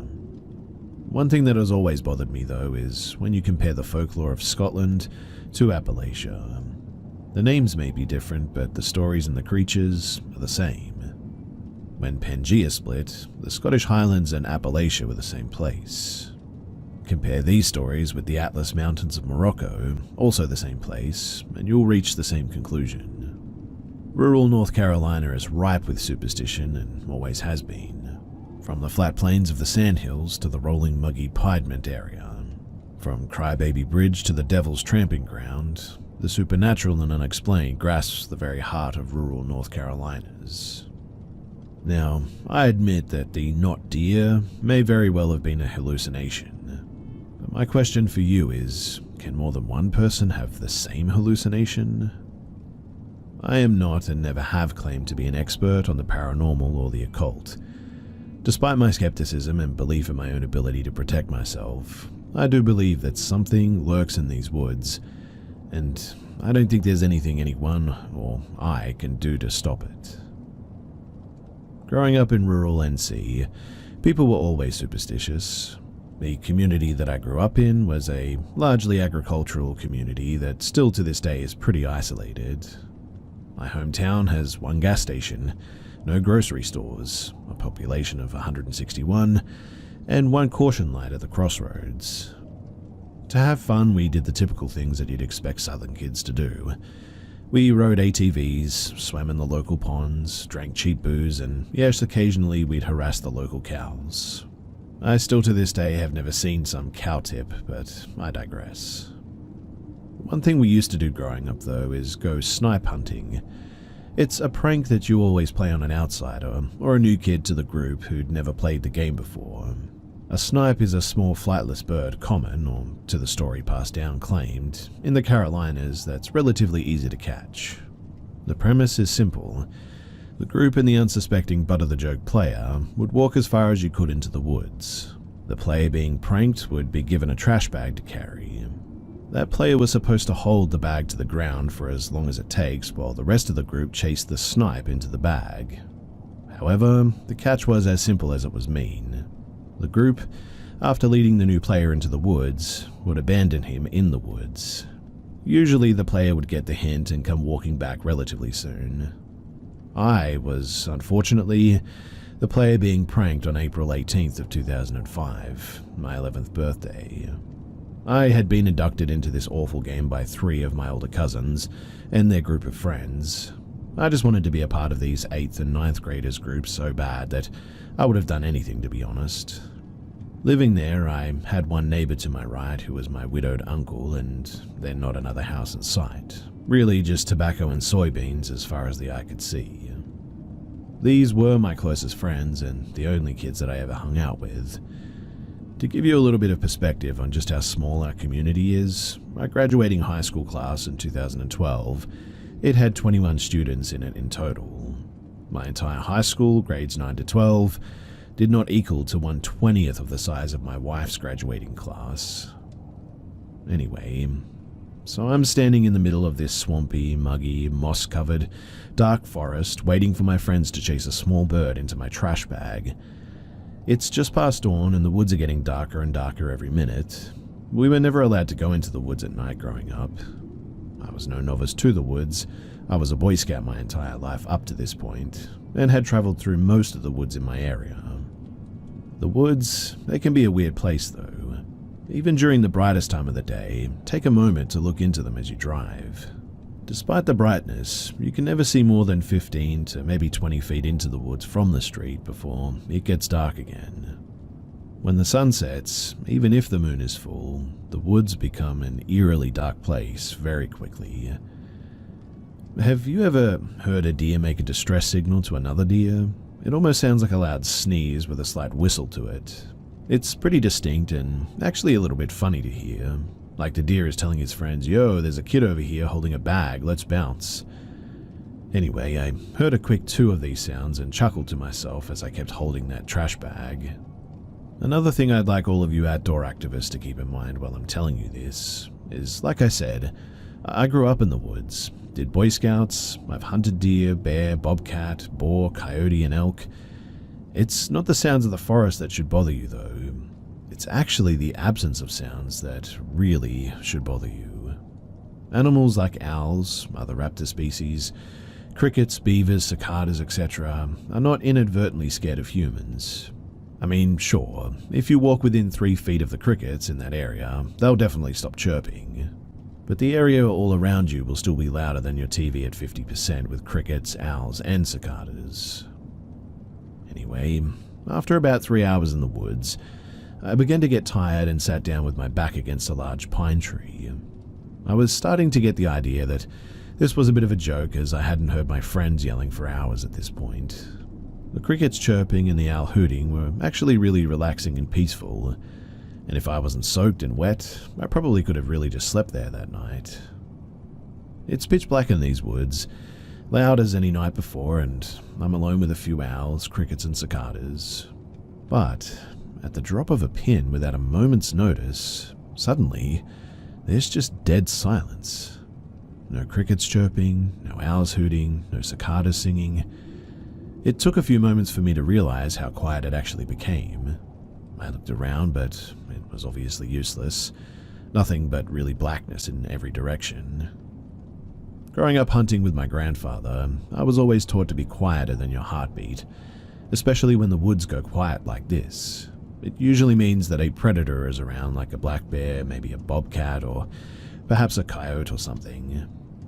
I slowed my breathing until I could hear my heart slowly beat, and beat, and beat again. But I never heard a sound. No steps in the leaves, no bear marking a tree, no coyote huffing and puffing. I listened so intently to the point that all I could hear was the echo of my heartbeat getting faster in my own ears. But then, a whistle. This had to have been a human whistle though. It was so clear and had rhythm. Like, imagine a cowboy calling in a herd. It was a bit like that. It was a quick whip whistle that was no more than maybe 25, 30 feet behind me. I assumed it was one of my cousins looking for me, but for some reason, every fiber in my being told me to not move and to not turn around. Do not make a sound was the only thing going through my head at the time. My brain was trying to protect me, I think, and if that was my subconscious going into prey mode to save me from pain, well, I'm thankful, but I don't know. Maybe it was my instinct trying to warn me. Again, I'm not really sure, but if it had been my cousins, I would have definitely heard them walking up at the minimum. In fact, most likely they would have been yelling for me to come back to the house on their way to retrieve me. The hair on my neck suddenly stood up and my heart began to race like I was running a marathon. Another whistle, this time less human, more screechy, almost mimicking a human like a bad parrot. Still no footsteps, not a single other sound in these woods, in fact, besides my heart about to jump out of my chest. Another whistle, and this time no more than 10 feet behind me. It was congested, screeching, and definitely not a deer. A disgusting, putrid smell filled the air all around me suddenly, like a chain smoker's sigh after they come back inside combined with the smell of like roadkill. Then, dead silence again. I couldn't have moved an inch, even if you had offered to pay me $1 million at this stage. I swear my mind went into prey mode. I was already dead. No point in struggling and making it worse. I sat with my back against that pine tree for at least 45 minutes, taking as small of breaths as I could and being absolutely as quiet as I could, but dead silence still. I must have sat there for 45 minutes or so, and then the smell disappeared, the crickets began to chirp once more, the owl who had been silently observing what I thought was going to be my demise from above let out a single hoot, the cicadas began to sing, and my stomach finally settled back into my chest. I thought to myself that I've got to get out of these woods, so I drop the trash bag and stand up and begin my roughly 1 mile walk back home. As that bag hits the ground and I take my first step, dead silence again. I, standing at this point, begin the process all over of being dead still, but this time no whistle. This time, just a single deep breath, probably inches behind me, and again that putrid smell. With every muscle in my body telling me not to, I still turned my head a little bit around to look at the pine tree behind me. Antlers were wrapping around both sides of the tree, only inches from where my shoulders sat. Then a single tone. The quietest, calmest, warmest, most enticing, welcoming, short, and sweet whistle that I think I've ever heard. Instantly, though, the crickets went berserk, like summer instantly became winter. The owls invited friends and they were all screaming. The cicadas were no longer singing, they were just belting. At that, I turned, and I just ran with everything that I had in my body left. Every 10 or so feet, I'd glance over my shoulder. Not a footstep in pursuit. No antler moving, nothing. Just the absolute chaos and echo of the woods in utter darkness. I finally made it to the clearing of the pasture and hop under the electric fence. The woods are still screaming at me to run, but I've got to catch my breath. Then there's dead silence again. A single whistle comes from the woods no more than just beyond the first set of trees, and when I hear that, I run all the way home and I never look back. I get home at around 7:30 a.m. and the sun is coming up finally. All my cousins and friends are passed out on the couch after an all-nighter Halo session. I sit down and lean my head back to try and forget and just sleep. I'm starting to finally daze off when I look out the window towards the woods. It's still just as dark in those woods as it was the night before, but out of the corner of my eye, I see something black, so I jump up and wake my cousin Daniel to get his rifle with a scope. He laughs his head off and he hands me the Ruger, because apparently the black trash bag that I had left in the woods somehow had made its way out.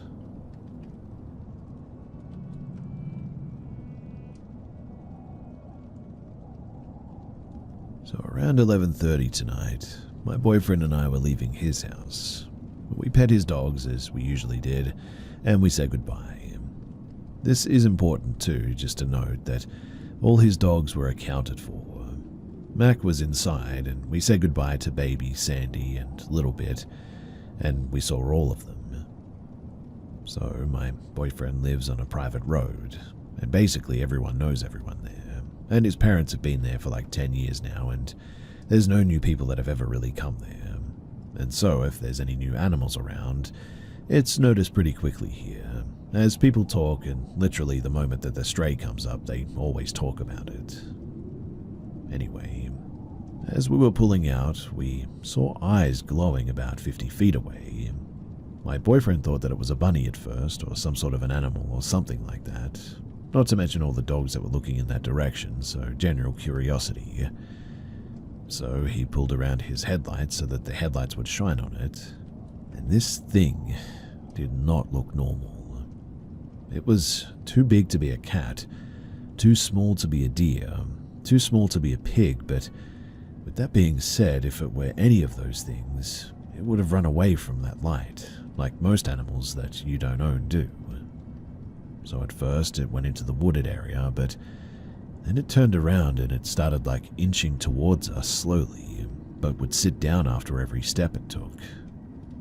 Its shoulders didn't look like they were in the right place. To me, it sort of looked like it was walking on its back legs, but my boyfriend says that he saw it on all fours, and I'm really not sure if it was both, or maybe I just didn't see it right. This happened about 4 times before we drove off, though, due to fear, and the way that it moved just wasn't natural. It also had glowing yellow eyes, black slick coat. The coat was almost shiny, in fact, and it almost looked like it was contorted or sort of walking strange. It almost resembled a dog, but it definitely wasn't. I'm not sure, I still can't explain what we saw that night, but anyways, fast forward a bit. A detail I probably should have put at the beginning, but the whole reason that we went to his house was because he was spending the night at mine and forgot clothes. So when we left my house, I left the gate open. And the important thing to note here is that I live with my grandparents who are disabled, and this is important because my driveway is about 150 yards long, if not longer. And at the time that we left, the left gate was open. Now, my grandparents would be asleep by this stage, and they definitely would have shut the gate. I know this because I've done this before and usually try to make sure that the gate is shut before they wake up in the morning. But the gate, it wasn't shut, and my boyfriend and I were already quite shaken from what we had seen, so we literally just turned around, and now that I'm sharing this in a parking lot, if you have any ideas, then please let me know what this could be. I guess we just want to know if it's something that we need to be on the lookout for, or if we can just chalk it up to something else. Also, if you have any questions, then please feel free to ask anything, because if you can add any more detail or pull any more information out of this, then I would genuinely be grateful for that.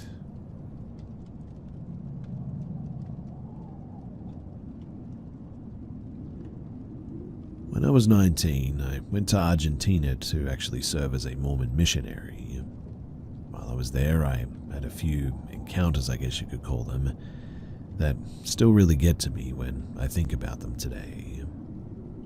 So, to preface this, there was a cult or religion or a group that called themselves Umbanda. They're different than the Brazilian religion of the same name, and you won't find any information on them. I've tried many times, in fact. Honestly, I could be remembering their name wrong too, but that's what I remember, so let's just roll with it. Anyway, a bit about them is that they had a lot of beliefs and practices that were identical to Mormonism, just darker and much scarier. From the few people that I talked to in my 2 years there, I learned that they believed in a satanic trinity, baptism by immersion in blood. They believed in a holy power given to man, like the priesthood of Mormons, and believed in a demonic hierarchy like archangels and angels. So, there was a lady that we met that was dating someone in Umbanda and was trying to convert her to it. She started feeling watched in her home, heard unfamiliar noises, and multiple times felt something sitting on her bed. She wanted out and asked us to bless her house, so we went to her home with another companionship and a local leader. The house was small, and we sat in the front room, and where I was sitting I could see into the kitchen directly to the back door. We started talking casually, and I don't know what it was, but something just felt off the whole time that I was there. The more we moved into her experiences in religion, the more activity started to go off around us too. First, there were small noises on the walls. These were made of bricks and concrete, mind you. And then next, the back door started shaking. A broom then fell over. The noises on the walls turned to scratching sounds up and down the wall and over our heads. We did everything that we could to ignore everything going on, but there was this dark presence that kept getting thicker in the air. We finally knelt to pray, and the sounds and the movement and the heaviness in the air grew bigger and louder. We ended the prayer with the scratching still happening, air thick with darkness, the kitchen cabinets rattling, and We sat for a minute, and then it was like a balloon popped and the air just felt lighter all of a sudden. The noises stopped and things felt normal for the first time since arriving there. The second experience that I had was we were walking around the streets knocking doors. In Argentina, you can stand at the front of the property and clap loudly. We come across this house about midday. We clap at it and a lady stumbles out of this little side house. We get to talking with her and she tells us that the house is the house of her boyfriend, allegedly, and she didn't know how she got there this time. She said that this keeps happening too. She'll fall asleep across town at her place and then wake up at his house somehow. She shared information about him too, about how he believed in the Umbanda, and there was a circle in the room that she just came out of that he had apparently performed animal sacrifices on. She also told us that her kids were taken from her because she woke up in the middle of the nearby highway trying to get herself hit by a car, allegedly, but she says that it wasn't her or something like that. At this point, I assumed that it was drugs or alcohol, but we kept talking to her and we started moving into religion, and she told us about these awful dreams of her underwater with Lucifer, and he and his host of demons would assault her under the water and all that. Weird, I know, but then we really got talking about religion, and once we brought up Jesus, she just sort of changed. She looked down and her voice deepened, and she would urge us to leave her alone when, not even moments earlier, she was begging for help to get her kids back. Well, we changed the subject and she returns to normal. We go back to religion and the same thing. She looks down and her voice deepened. Both my companion and I could feel an evil presence on her all of a sudden. Any religious talk at that point was met by her looking down and this voice that was almost not like hers. It got so concerning that I remember crouching down trying to look into her eyes and saying, "Look at my eyes and see the light of Christ in me and you'll be healed." This was met by her calling me a liar. Finally, we were uneasy enough that we made eye contact and agreed to go. We dropped religious talk and gave her a pamphlet with our information. We asked if we could say a prayer, and of course she said no. I started saying a little prayer that even a little handshake would heal her, so I go to shake her hand, and I swear to you that I instantly felt all my life force just leave my body, drained instantly. I became numb, and my brain and my body just sort of went into autopilot. Well, we leave, and my companion said that he experienced the same thing when we left and went around the corner, sat on the curb, and we both just sort of sat there in silence. I think about 3 or maybe 4 hours passed before either of us said anything, and we had any energy to talk about our experiences, and they matched. What we felt, what we heard, what the end was like, everything. We called our mission president, and we were told to cross the street off of our map and make a note for future missionaries to not go to that house, and there were other things, but those were definitely the 2 biggest and strangest ones for sure. There was a lady who thought that her house was haunted as well. We did a prayer and a cat popped out, and it scared us and it was kind of funny, but there was also a girl that we were teaching that used a Ouija board with some friends, and it sounded like one of the friends ended up possessed or something, broke a mirror out of nowhere and started writing in blood on the walls and a bunch of nonsense like that. But anyway, all that stuff is just hearsay and I'm not too sure, but the things that happened to me, I can account for, and it was all very weird, very strange, and I'm happy to answer any questions that you might have.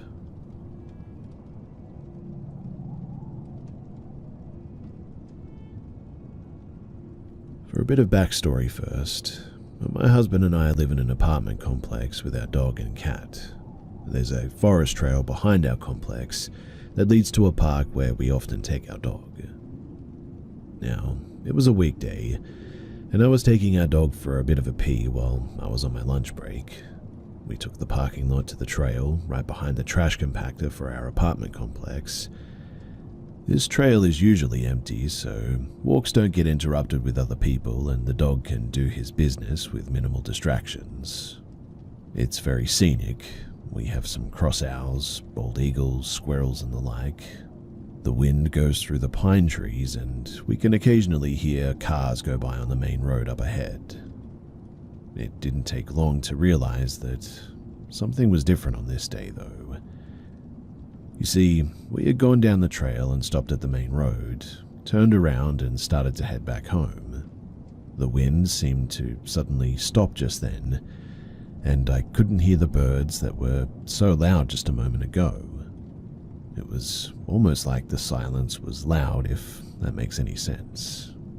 And that was when I saw it, and I had already walked past it, which is kind of freaky. A man laying on his back 10 feet away in the ivy. Honestly, it didn't even register to me that this was a person at first, so I stopped.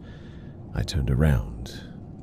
His eyes were open, his teeth were broken, and he was missing the back part of his head. Now my dog was spooked, and somehow wiggled out of his harness. This man, though, was dead. The 911 operator asked if I had a defib in my apartment that I could go and grab and come back. I said no, but that he was definitely deceased. She asked again, "Are you sure? Check, please." That was the first time that I was ever made to touch a corpse. I relayed back, "No, there's no pulse. He's missing most of his head." And as I backed away, I could see copious amounts of blood that I hadn't even noticed at first. It was soaked into the earth beneath him. While waiting for the cops to arrive, I noticed that he had a box next to him. My guess is that this must have been the box that he brought the gun in. He had his glasses neatly folded and had placed them on top of the gun box. He looked no more than 50, and I will never go into those woods ever again.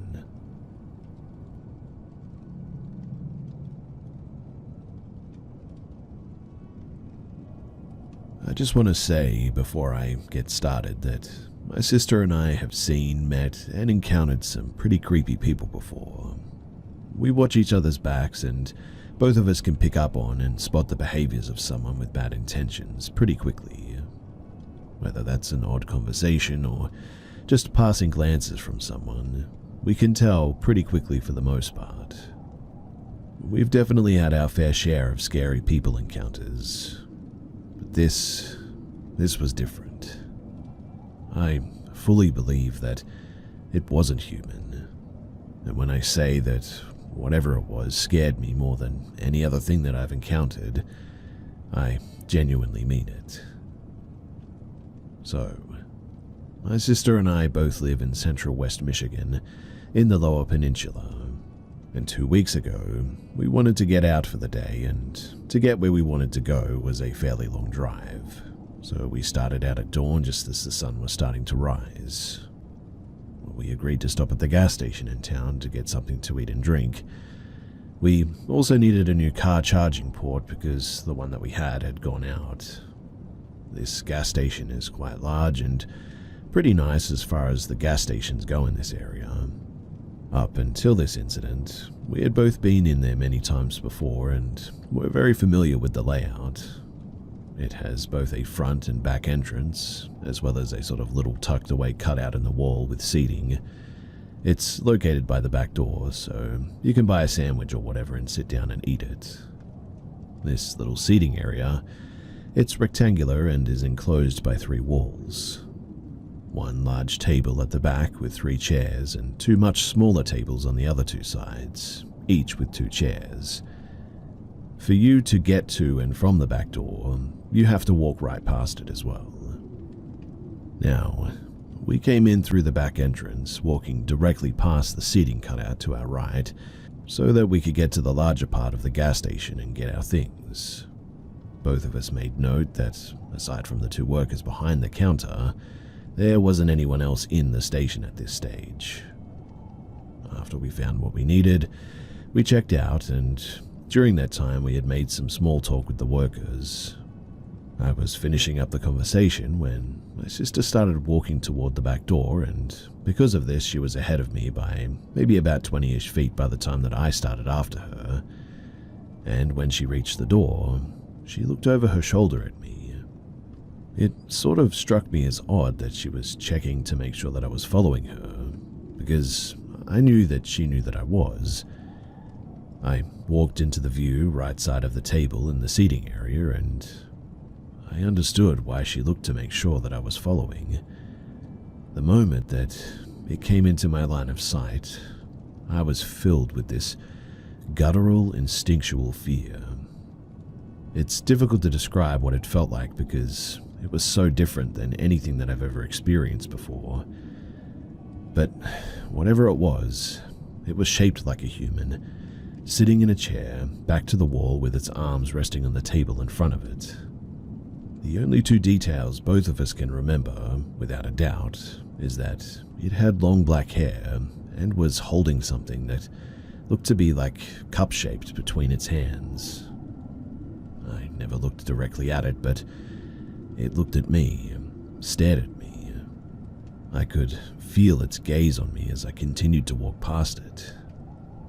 After I reached the door, we both quickly walked out to our car, and after I started the car, my sister realized that we had forgot to grab the car charger port. She suggested that she just run back in and grab one really quickly, but we shot down that idea as well. I mean, neither of us wanted to go back in because of the creepy guy sitting at the table. So we decided to stop at the next gas station instead.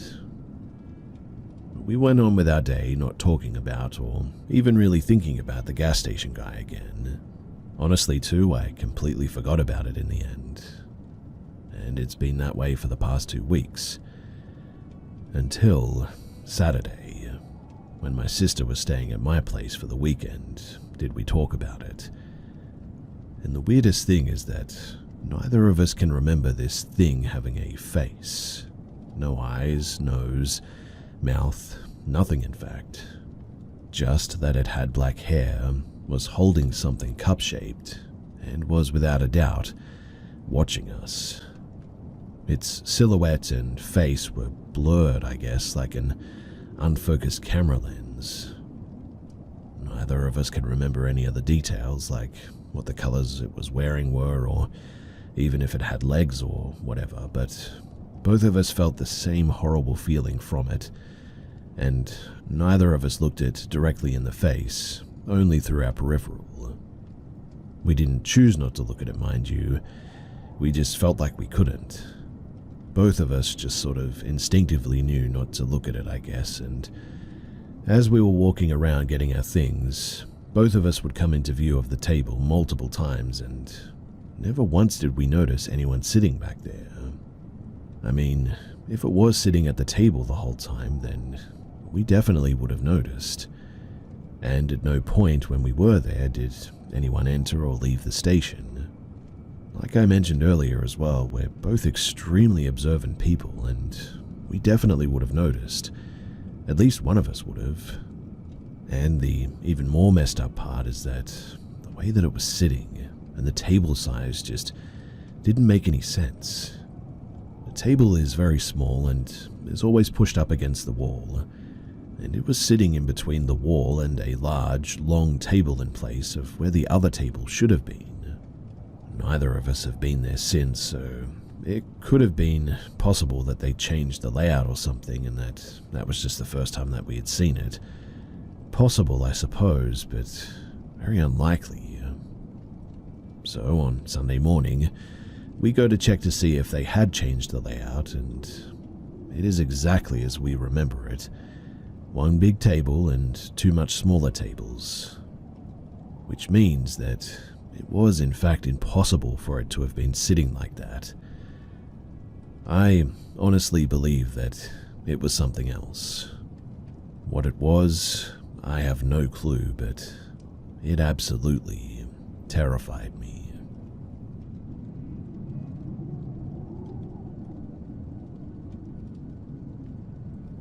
I have had many paranormal encounters over the years.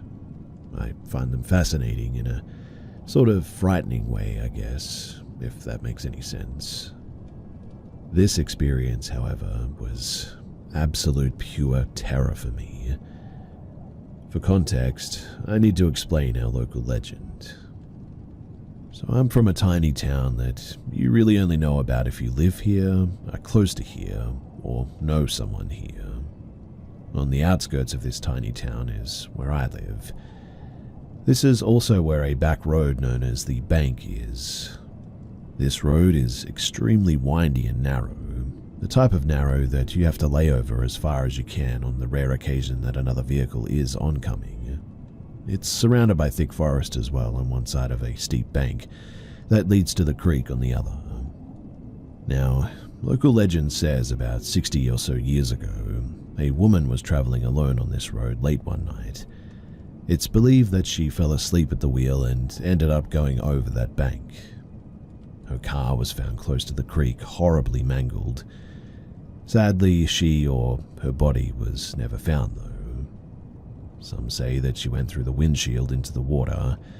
Others say that she stumbled out of the car into the water. Regardless, it's believed that she met a watery grave. The creek in this area, it's said to be bottomless, and that's why she was never found. So after this, there were many reports of others driving along this road after dark and seeing a woman standing alongside of the road, only to vanish when they would slow down. Others swore that a woman would just appear in their car as they were driving solo down the dark road. There were so many tales of this ghostly woman that she became known as the Lady of the Bank. Now, jumping to a few months ago, I had attended a gathering at a building in this area. I was told that there was a wreck on the main road, though, and that the road was temporarily being blocked off. I was tired and I just wanted to get home at this point, though I felt horrible for those involved in the accident, obviously. And so I decided to take the bank instead, as it would take me past the accident and lead me out just a couple of miles from my house. Mind you, I have driven this road many times before, mostly in daylight, a couple of times after dark, but never alone. Of course, I was told the stories of the Lady of the Bank often growing up, but that honestly wasn't in my mind this night. I had other stressing matters taking up my thoughts as I drove. I had my music playing at a low volume as I was sort of carefully gliding through the curves. The only road-related issue that I did worry about was hitting a deer at this stage, but my thoughts were sort of harshly interrupted by a loud dinging noise 3 times. My heart jumped to my throat as my eyes darted over the inside of my car when I noticed the seatbelt, the icon for it, lit up. And then I finally realized that it was the alarm that somebody else was in the car and that they weren't wearing their seatbelt. I was confused as I checked to make sure that my seatbelt was securely wrapped around me and fastened in place. Just as the loud dinging started again, I once more glanced over to the passenger seat and I nearly fainted. There was a figure in the passenger seat just sitting there. All I really could make out in that split second that I noticed them was long, dark, wet-looking hair, mostly covering the person's face as they appeared to be looking forward out of the windshield. I remember a scream leaving my throat as I slammed on the brakes. The car skid to an abrupt halt, causing me to lurch forward, then being pushed back by the seatbelt. I can remember my heart beating in my ears as I looked up and then slowly over to the once again empty passenger seat. The annoying as hell dinging stopped and the seatbelt icon was no longer glowing in the dashboard. At that point though, I didn't want to stick around. I stomped on the gas, deer no longer being my biggest concern at that moment. I eventually made it home without further incident, other than the anxiety attack that still lingered. I've since told this story to a few of my family, friends, and locals. They all believe that The lady of the bank tried to hitch a ride home with me that night. And while my heart certainly goes out to her, I will not be taking that road after dark ever again.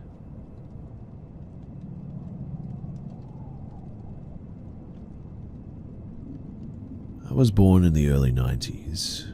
My parents were married in 1991 and I was born in 1992. For the first bit of my parents' marriage, they lived in a tiny apartment that needed a lot of work. When my mum found out that she was pregnant with me, finding a better home with more space moved to the top of their to-do list. My mother was about 7 months along with me, and every house that they had looked at had fallen through. Until the one. It was located out in the middle of nowhere in our little town, but that's exactly what my parents wanted. It was a 2, could be 3 bedroom and 1 bath house. It had 2 enclosed porches, a massive kitchen or dining area, and a living room as well. The best part though was that the rent was just barely over the amount that my parents were paying monthly for this tiny rundown apartment. And while this wasn't a beachside luxury mansion by any means, it was everything that my parents wanted and then some. So of course, they jumped on this offer.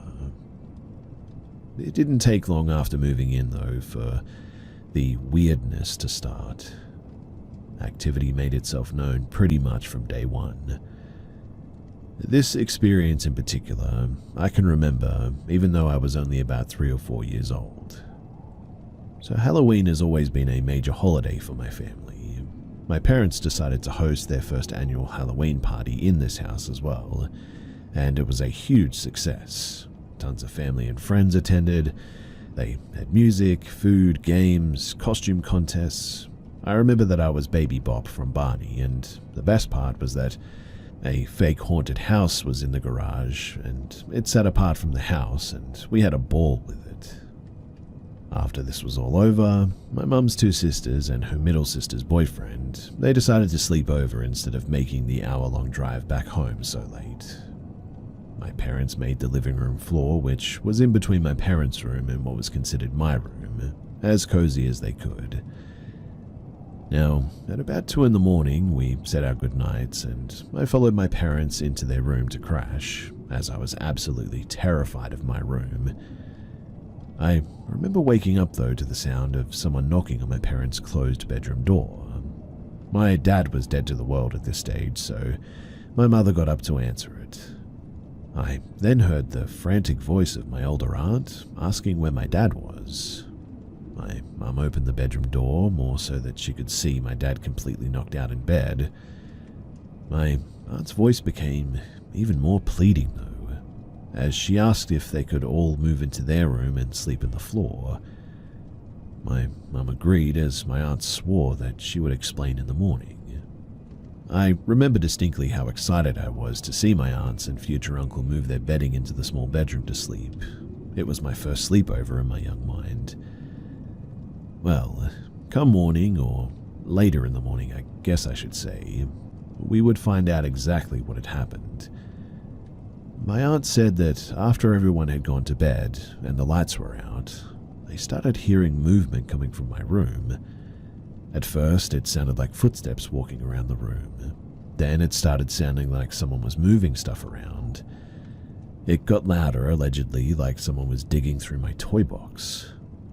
Both my aunts and my future uncle were on alert listening to this when creepy music started playing, according to them.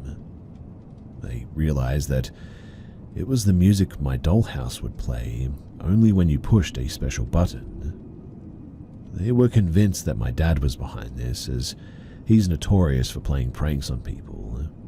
And that's when my aunt ran and knocked on my parents' bedroom door to see if it was somehow his doing. When my mum showed her that he was sound asleep, she said that it felt like her heart stopped, as she could still hear movement coming from my room on the other side of the living room. Well, after this, the experiences in the house got worse, and it was a very long time before my aunts and uncle would even visit again. Just days after this, my parents said that I came running to them late one evening and I was completely inconsolable. I said in between sobs that there was a mean face glaring at me through the living room window. This window being the same area that my family had run from. These are just a few experiences from that terrible house, and there's plenty more that I intend to share in the future, but for now, this will have to do.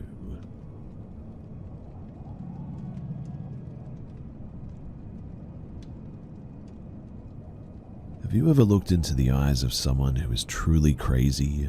Not just someone who does off-the-wall things or acts differently, but genuinely insane? I have, and it terrified me. Let me back up here a little bit. I will be vague on many details for obvious reasons, but a backstory is absolutely necessary. So I work for a large corporation. I actually have a couple of different bosses, but the one that I formed a genuine friendship with is the one that we call Jeff. Jeff is a very laid-back, go-with-the-flow type of guy, with a great sense of humor. I also should explain that he is single with no children. Now, not long after I started working with the company, we became friends and he often steps by my desk just to chat a bit.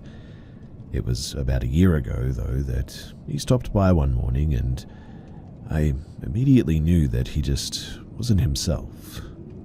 He seemed distant and stressed, which is very unusual for him. When I questioned what was wrong, he told me that he needed to speak with me about a situation. Of course, I was immediately concerned, and so I urged him to go on. He explained that a few years ago, long before I started at the company, another woman began working at the company, and she was not in our department but did work with our company that required her to interact with leadership in our area, including Jeff. Her name was Lauren. He explained his interactions with Lauren were not often, but she was polite and professional when they did need to speak. He said that she worked for the company for less than a year and then left as she announced that she was getting married and moving, and that was that. He didn't encounter her again until a couple of weeks prior, when he received a friend request from her on social media. He explained that he didn't think much of it and accepted it, as he was Facebook friends with many colleagues, both past and present. She then messaged him later on after accepting the request. He said that he chatted back with her initially as she seemed to just want to catch up a bit, and he learned that she had divorced and wanted to move back to our town. The conversation carried on normal until she asked if he would join her for dinner when she came back to town to visit in a couple of days. Jeff explained politely and declined her offer, and at first she took it well. But then it all went downhill from there. He stopped responding shortly after declining the dinner invitation, and within a few hours he received erratic and insulting messages from her. Everything from calling him names to saying that she was the best thing that he could hope for and he blew any chance with her. He actually let me read some of these messages myself right then. He honestly felt that they were just drunk texts, but still bothered him, and so he blocked her. He figured that that was the end of it as well. How very wrong he was, though. She then began emailing both his personal and work email, pleading for another chance, saying that she was drunk and didn't mean it, saying that she needed to see him, and so on. I would get to read a lot of these myself when I would later be asked to print these off for him for evidence, but the reason he was telling me about this that particular day was because he had received a message request from Lauren's sister saying that she needed to talk to him about Lauren and it was urgent.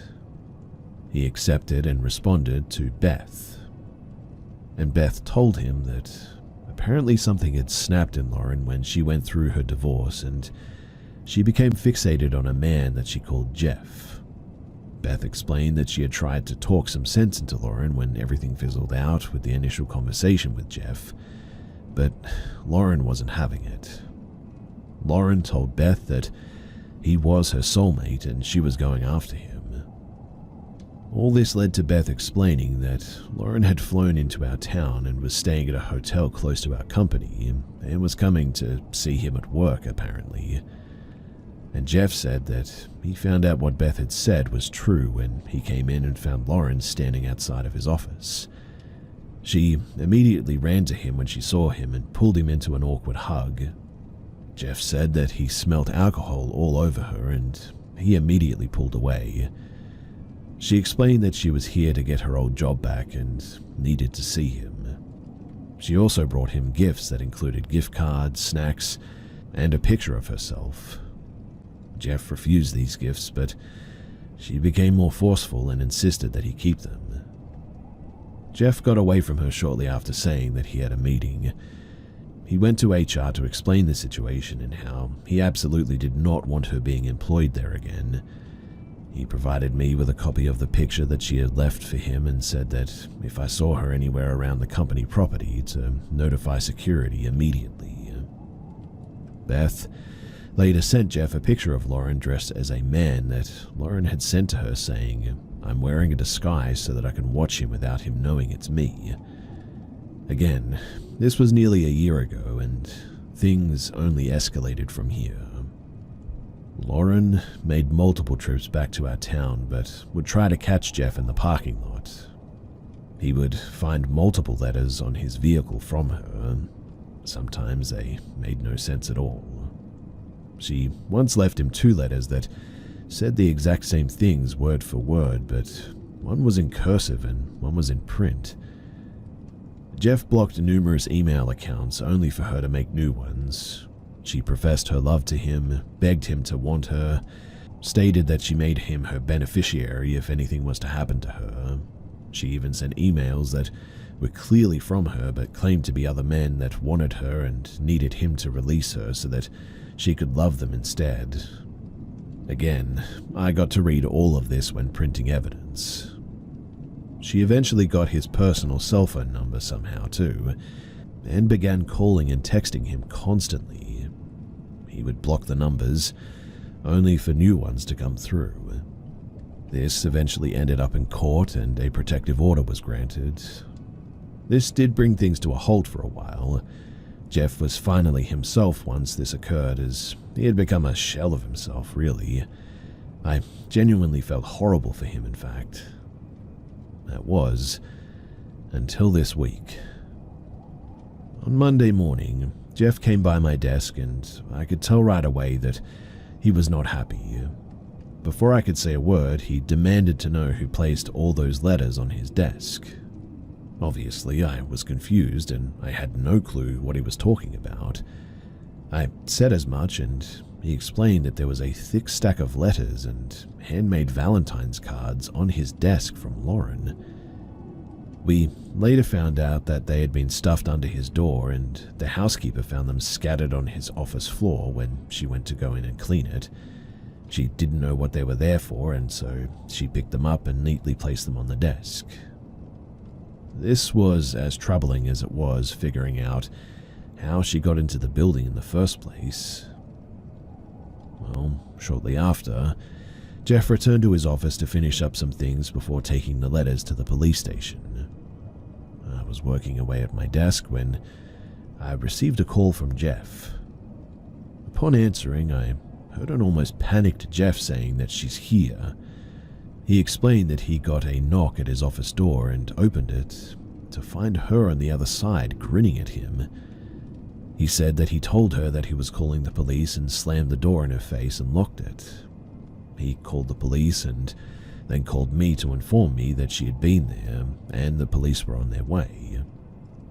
I foolishly assumed that she'd bailed after he told her that he was calling the cops, so I got up from my desk and headed down to the hall to Jeff's office to check on him and wait on the police with him.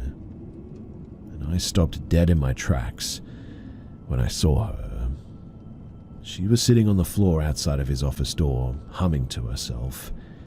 She slowly turned her head to look at me.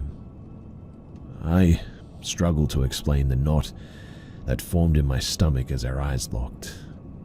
She looked a lot like the picture Jeff had previously given to me, but her eyes Her eyes were just different. They were dark.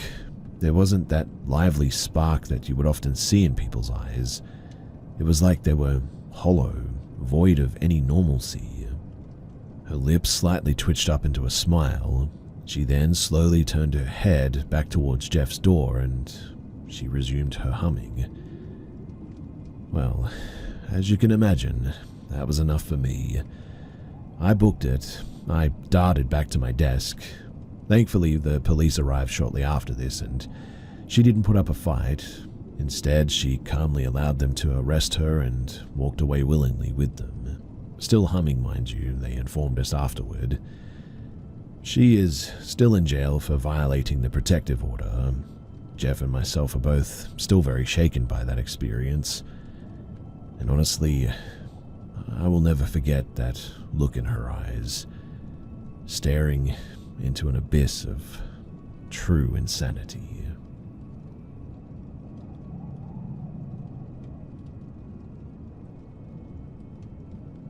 So I clean abandoned houses for a living, and I'm quite proud of myself as I've worked hard starting my own business at just 24 years old and building it to what it is now. I specifically targeted these types of cleaning jobs as you can charge much more than your average 1 to 3 times per week house cleaning jobs of inhabited homes.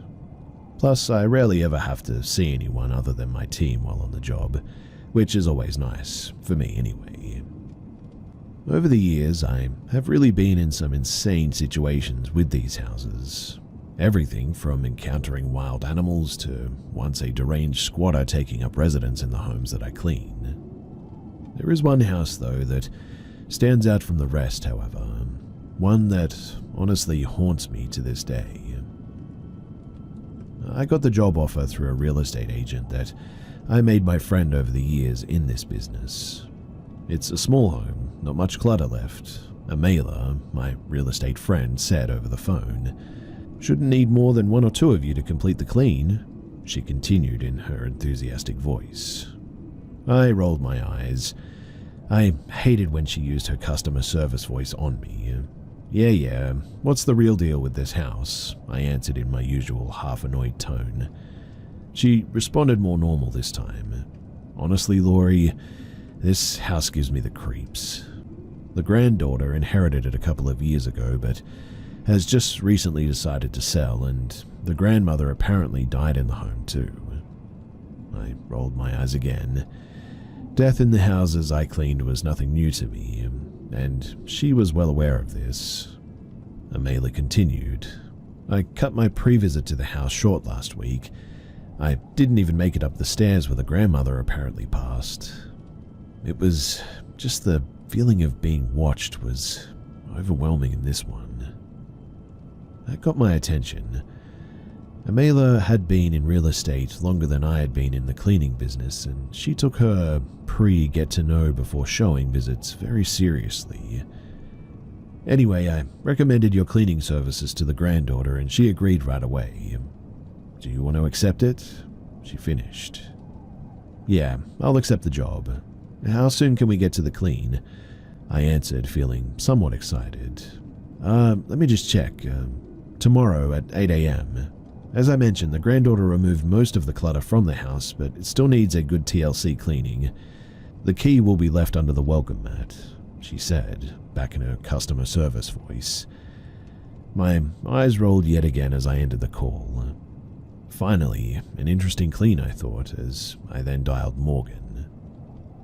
The next day, my most trusted cleaner and best friend, Morgan, and myself drove up the horribly overgrown driveway and saw the well-aged small house come into view.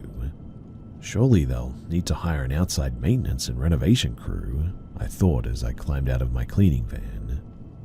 Morgan whistled as we stepped onto the small creaking porch. "You sure just you and I can handle this, Laurie?" Morgan asked as I fetched the house key from the weathered porch mat. "If the outside is anything like the inside, we're probably going to need the whole team," Morgan stated as she stood behind me. Amela's over the top, but would never underestimate a cleaning job," I answered as I slid the key into the old lock and turned until I heard the lock give way.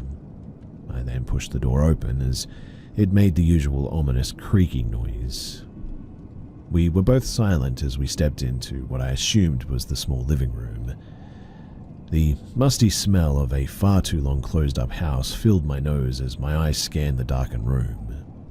Just as Amela had said, not much was left in the room. A couch took up most of the room on the right.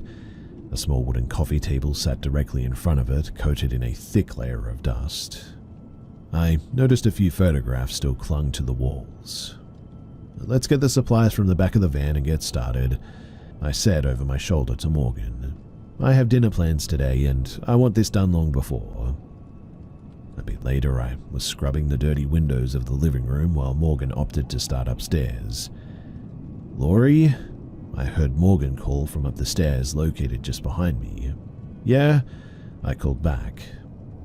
It was silent for several minutes as I waited for a response. I felt my aggravation growing as Morgan didn't respond. I threw my rag on the floor and wiped my sweating brow as I turned and headed towards the stairs. Each step groaned beneath my feet as I climbed to the upper floor. "You better have a good damn reason for interrupting me and not answering," I yelled as I reached the final step. Suddenly, though, goosebumps covered my skin when I stepped onto the old wooden floor of the upper level. "Weird," I mumbled to myself as I looked around. The upper level was a small hallway. 2 rooms were located on each side as I peered down the dark corridor. "Morgan?" I called in a softer voice this time. No answer. I slowly headed down the hallway, wishing that I had thought to bring my flashlight. I always hated working with no electricity, but it came with the job. I could see the light of day from the open door on the left side of the hall. The other door on the right was closed. As I looked into the open door on the left, I saw Morgan standing still at the bed located on the far side of the room. "It moved," Morgan said in an almost whisper. "Huh?" I answered as I walked in and stood beside her. "The bed, it moved on its own while I was cleaning the floor," Morgan said, still staring down at the bed. I then noticed that the bed was crooked now. The bottom was several inches away from the wall, where the top was still flush with the corner of the wall. "Do you see it?" Morgan then said, even softer now. I almost couldn't hear her.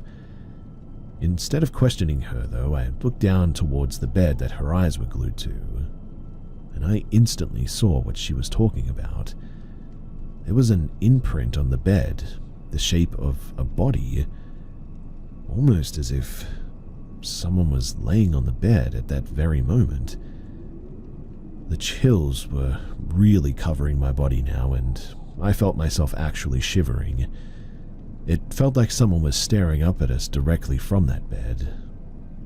I slowly reached for Morgan's arm and gently pulled her towards me. "Hey, let's go back downstairs. We'll finish the bottom floor together," I said, matching her whispering tone. Morgan didn't respond, but obeyed my request. The feeling of eyes on us did not leave us as we headed down the small hallway to the top of the stairs. In fact, I had to fight the urge to run down the flimsy steps in the end. Once we were safely down in the living room, the air somehow felt easier to breathe, if that makes any sense. "What the heck was that?" Morgan demanded, finally sounding more like herself. I ignored that question. "Look, you know I hate skimming on jobs, but let's get this level done and get the heck out of here." I grabbed my cleaning supplies and headed to the next room, which was a small kitchen. Morgan stayed close beside me as we just worked in silence, cleaning the sink, counter, and the cabinets.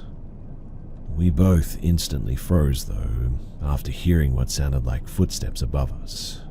"Don't," I said in a warning tone as I went back to cleaning dust and mice droppings from the cabinet.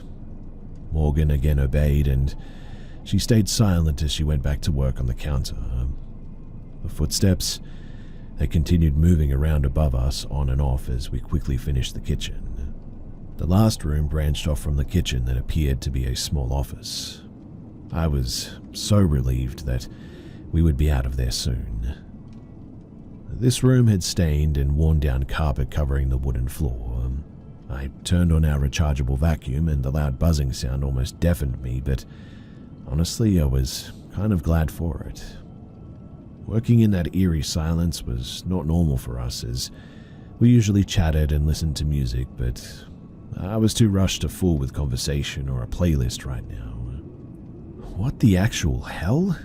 I heard Morgan yell out over the sound of the vacuum. I jerked my head up to see Morgan staring at the ceiling, looking terrified again. Just as I cut the vacuum off, I heard what she had been referring to as the buzzing sound died down. Now, I can only explain it as the choking or coughing, gurgling sound of like an elderly person. It was only for a split second that I heard it, but that was enough. I yelled, "Screw this," as I grabbed up as many of our supplies as I could. Morgan joined me in grabbing up the rest. We dashed out of the office, through the kitchen and the living room, and out the front door. I was pretty much sprinting to the van while trying not to trip on the mess of the yard. Just as I got to the van, I heard Morgan shout, "Wait." I turned to see her a few feet behind me. I left my supplies upstairs. We also didn't finish cleaning up there. We didn't even clean the bathroom, which must be up there. You know what? I'm not charging the client for that. We can buy new whatever supplies are left. Let's just get out of here. I didn't wait for a response as I jumped into the driver's seat. Morgan hurried and threw the supplies in her arms in the back, and she slammed the door. I took one final look at the house as she slid into the passenger seat. And while I certainly couldn't be sure, but it almost looked like somebody was peering out of one of the two upper windows. I started the van. Hearing it roar to life was pure heaven in that moment. I floored it out of the driveway and back into town. I later called a mailer to explain the job was not complete and I would not be charging. That the granddaughter would have to find somebody else to clean that nightmare. This was a couple of months ago, and I was not kidding when I said that this horrid house, it still haunts me. In fact, it was only last night that I dreamt that I was in a bed, staring at an old, cracked and familiar ceiling. I felt weak and frail as the weight of someone crawling on top of me took the air from my lungs. I felt cold hands around my throat, squeezing tighter and tighter, that awful gurgling, choking sound coming from my mouth being the last thing that I heard as I woke up in a cold sweat. And weirdly, as I was getting ready in the morning, I noticed that there seemed to be some marks around my throat that are still visible.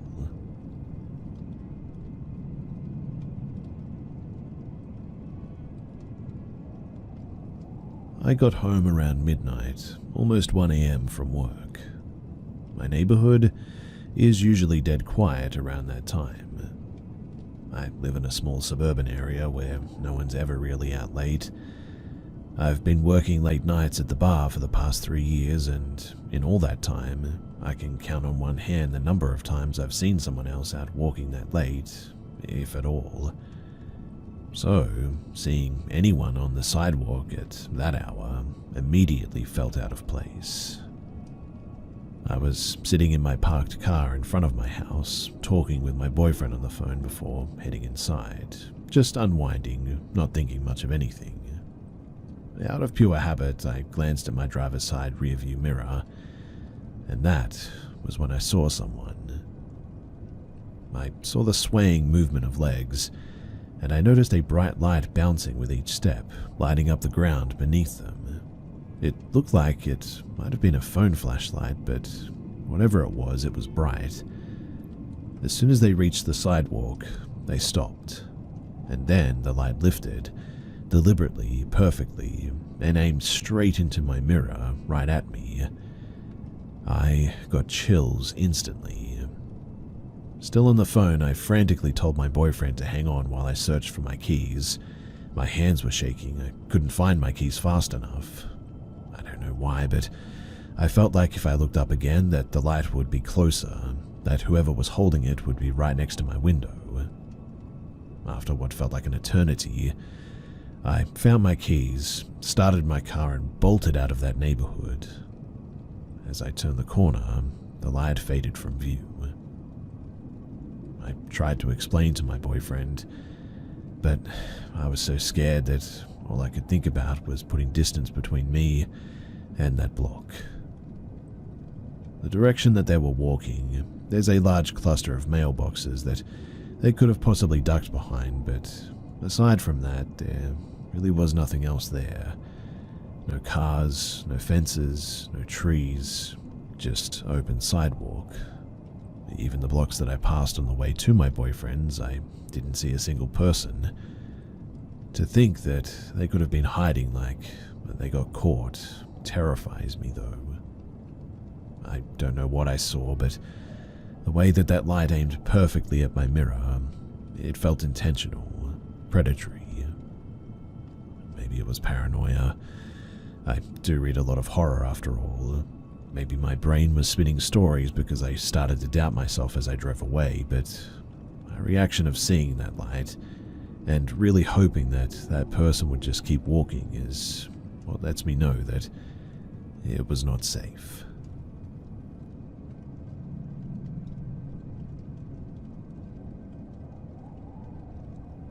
I've always been into paranormal stuff, and I saw my friend posted his encounter that happened in my house, so I've decided to tell you guys my story too.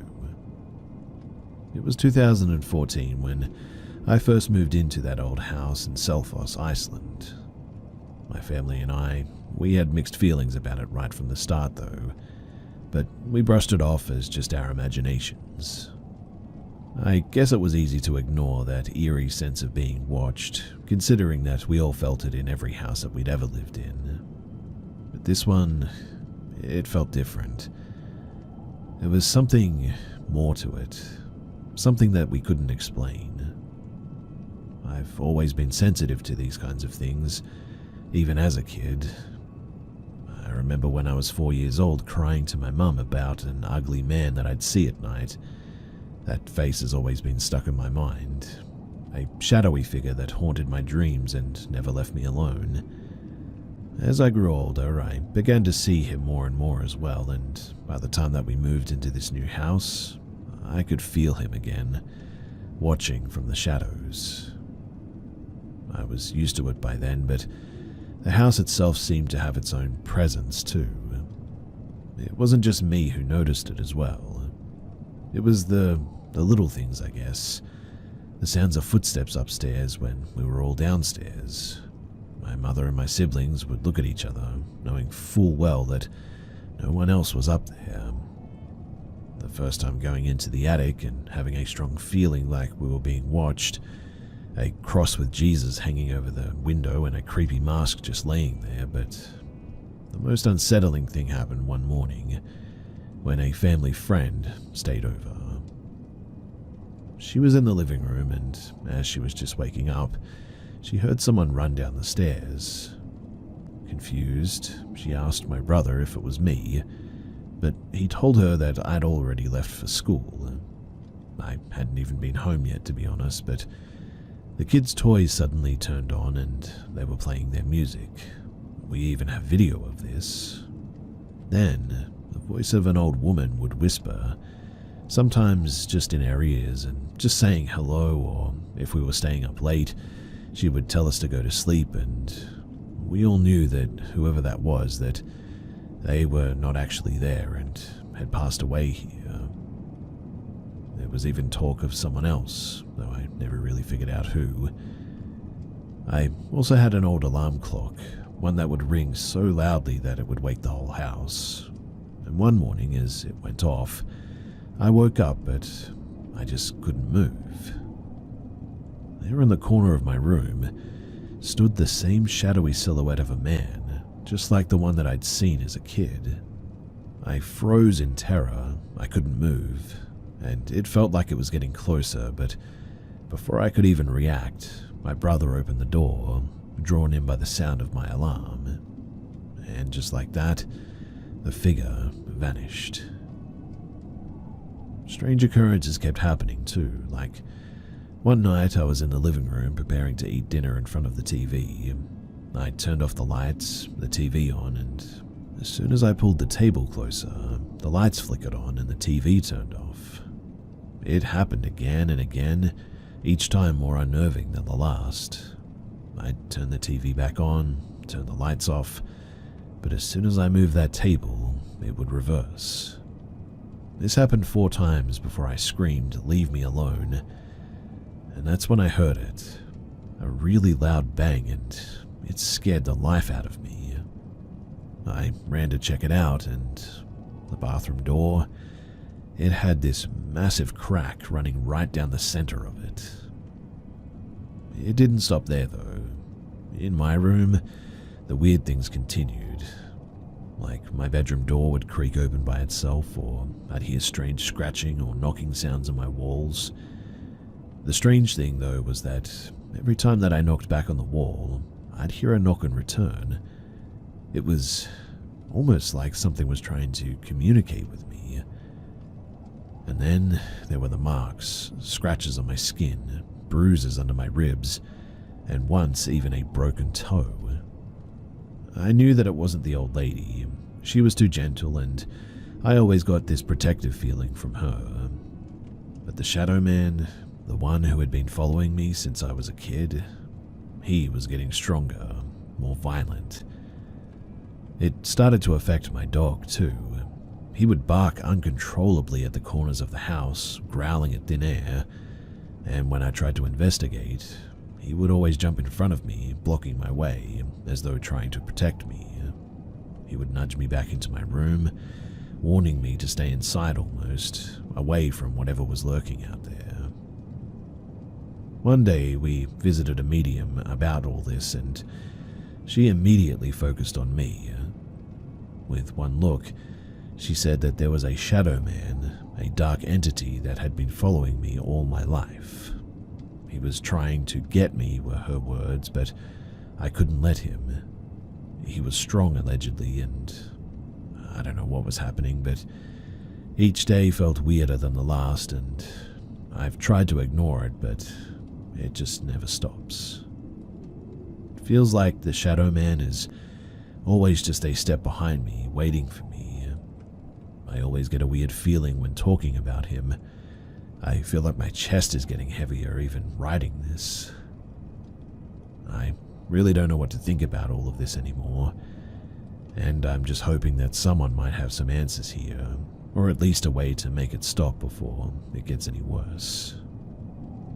Sorry this is all a little bit jumbled as well, and it's long, I know, but I do hope that someone out there may have at least some answers to what this could be and what I could do about it. It has been following me, my mum, and even my grandpa for quite some time now.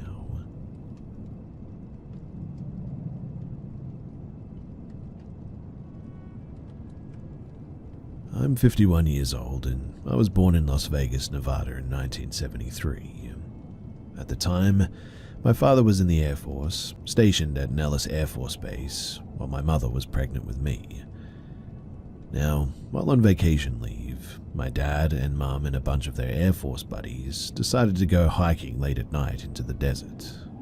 My father and a bunch of his friends, they all took LSD, but my mum stayed sober and played babysitter for the rest of them, considering that she was pregnant, obviously. But according to my mum, everyone who was tripping on acid started playing Star Trek while looking up at the sky. But she didn't really pay much attention at first, and just thought that everyone was sort of hallucinating.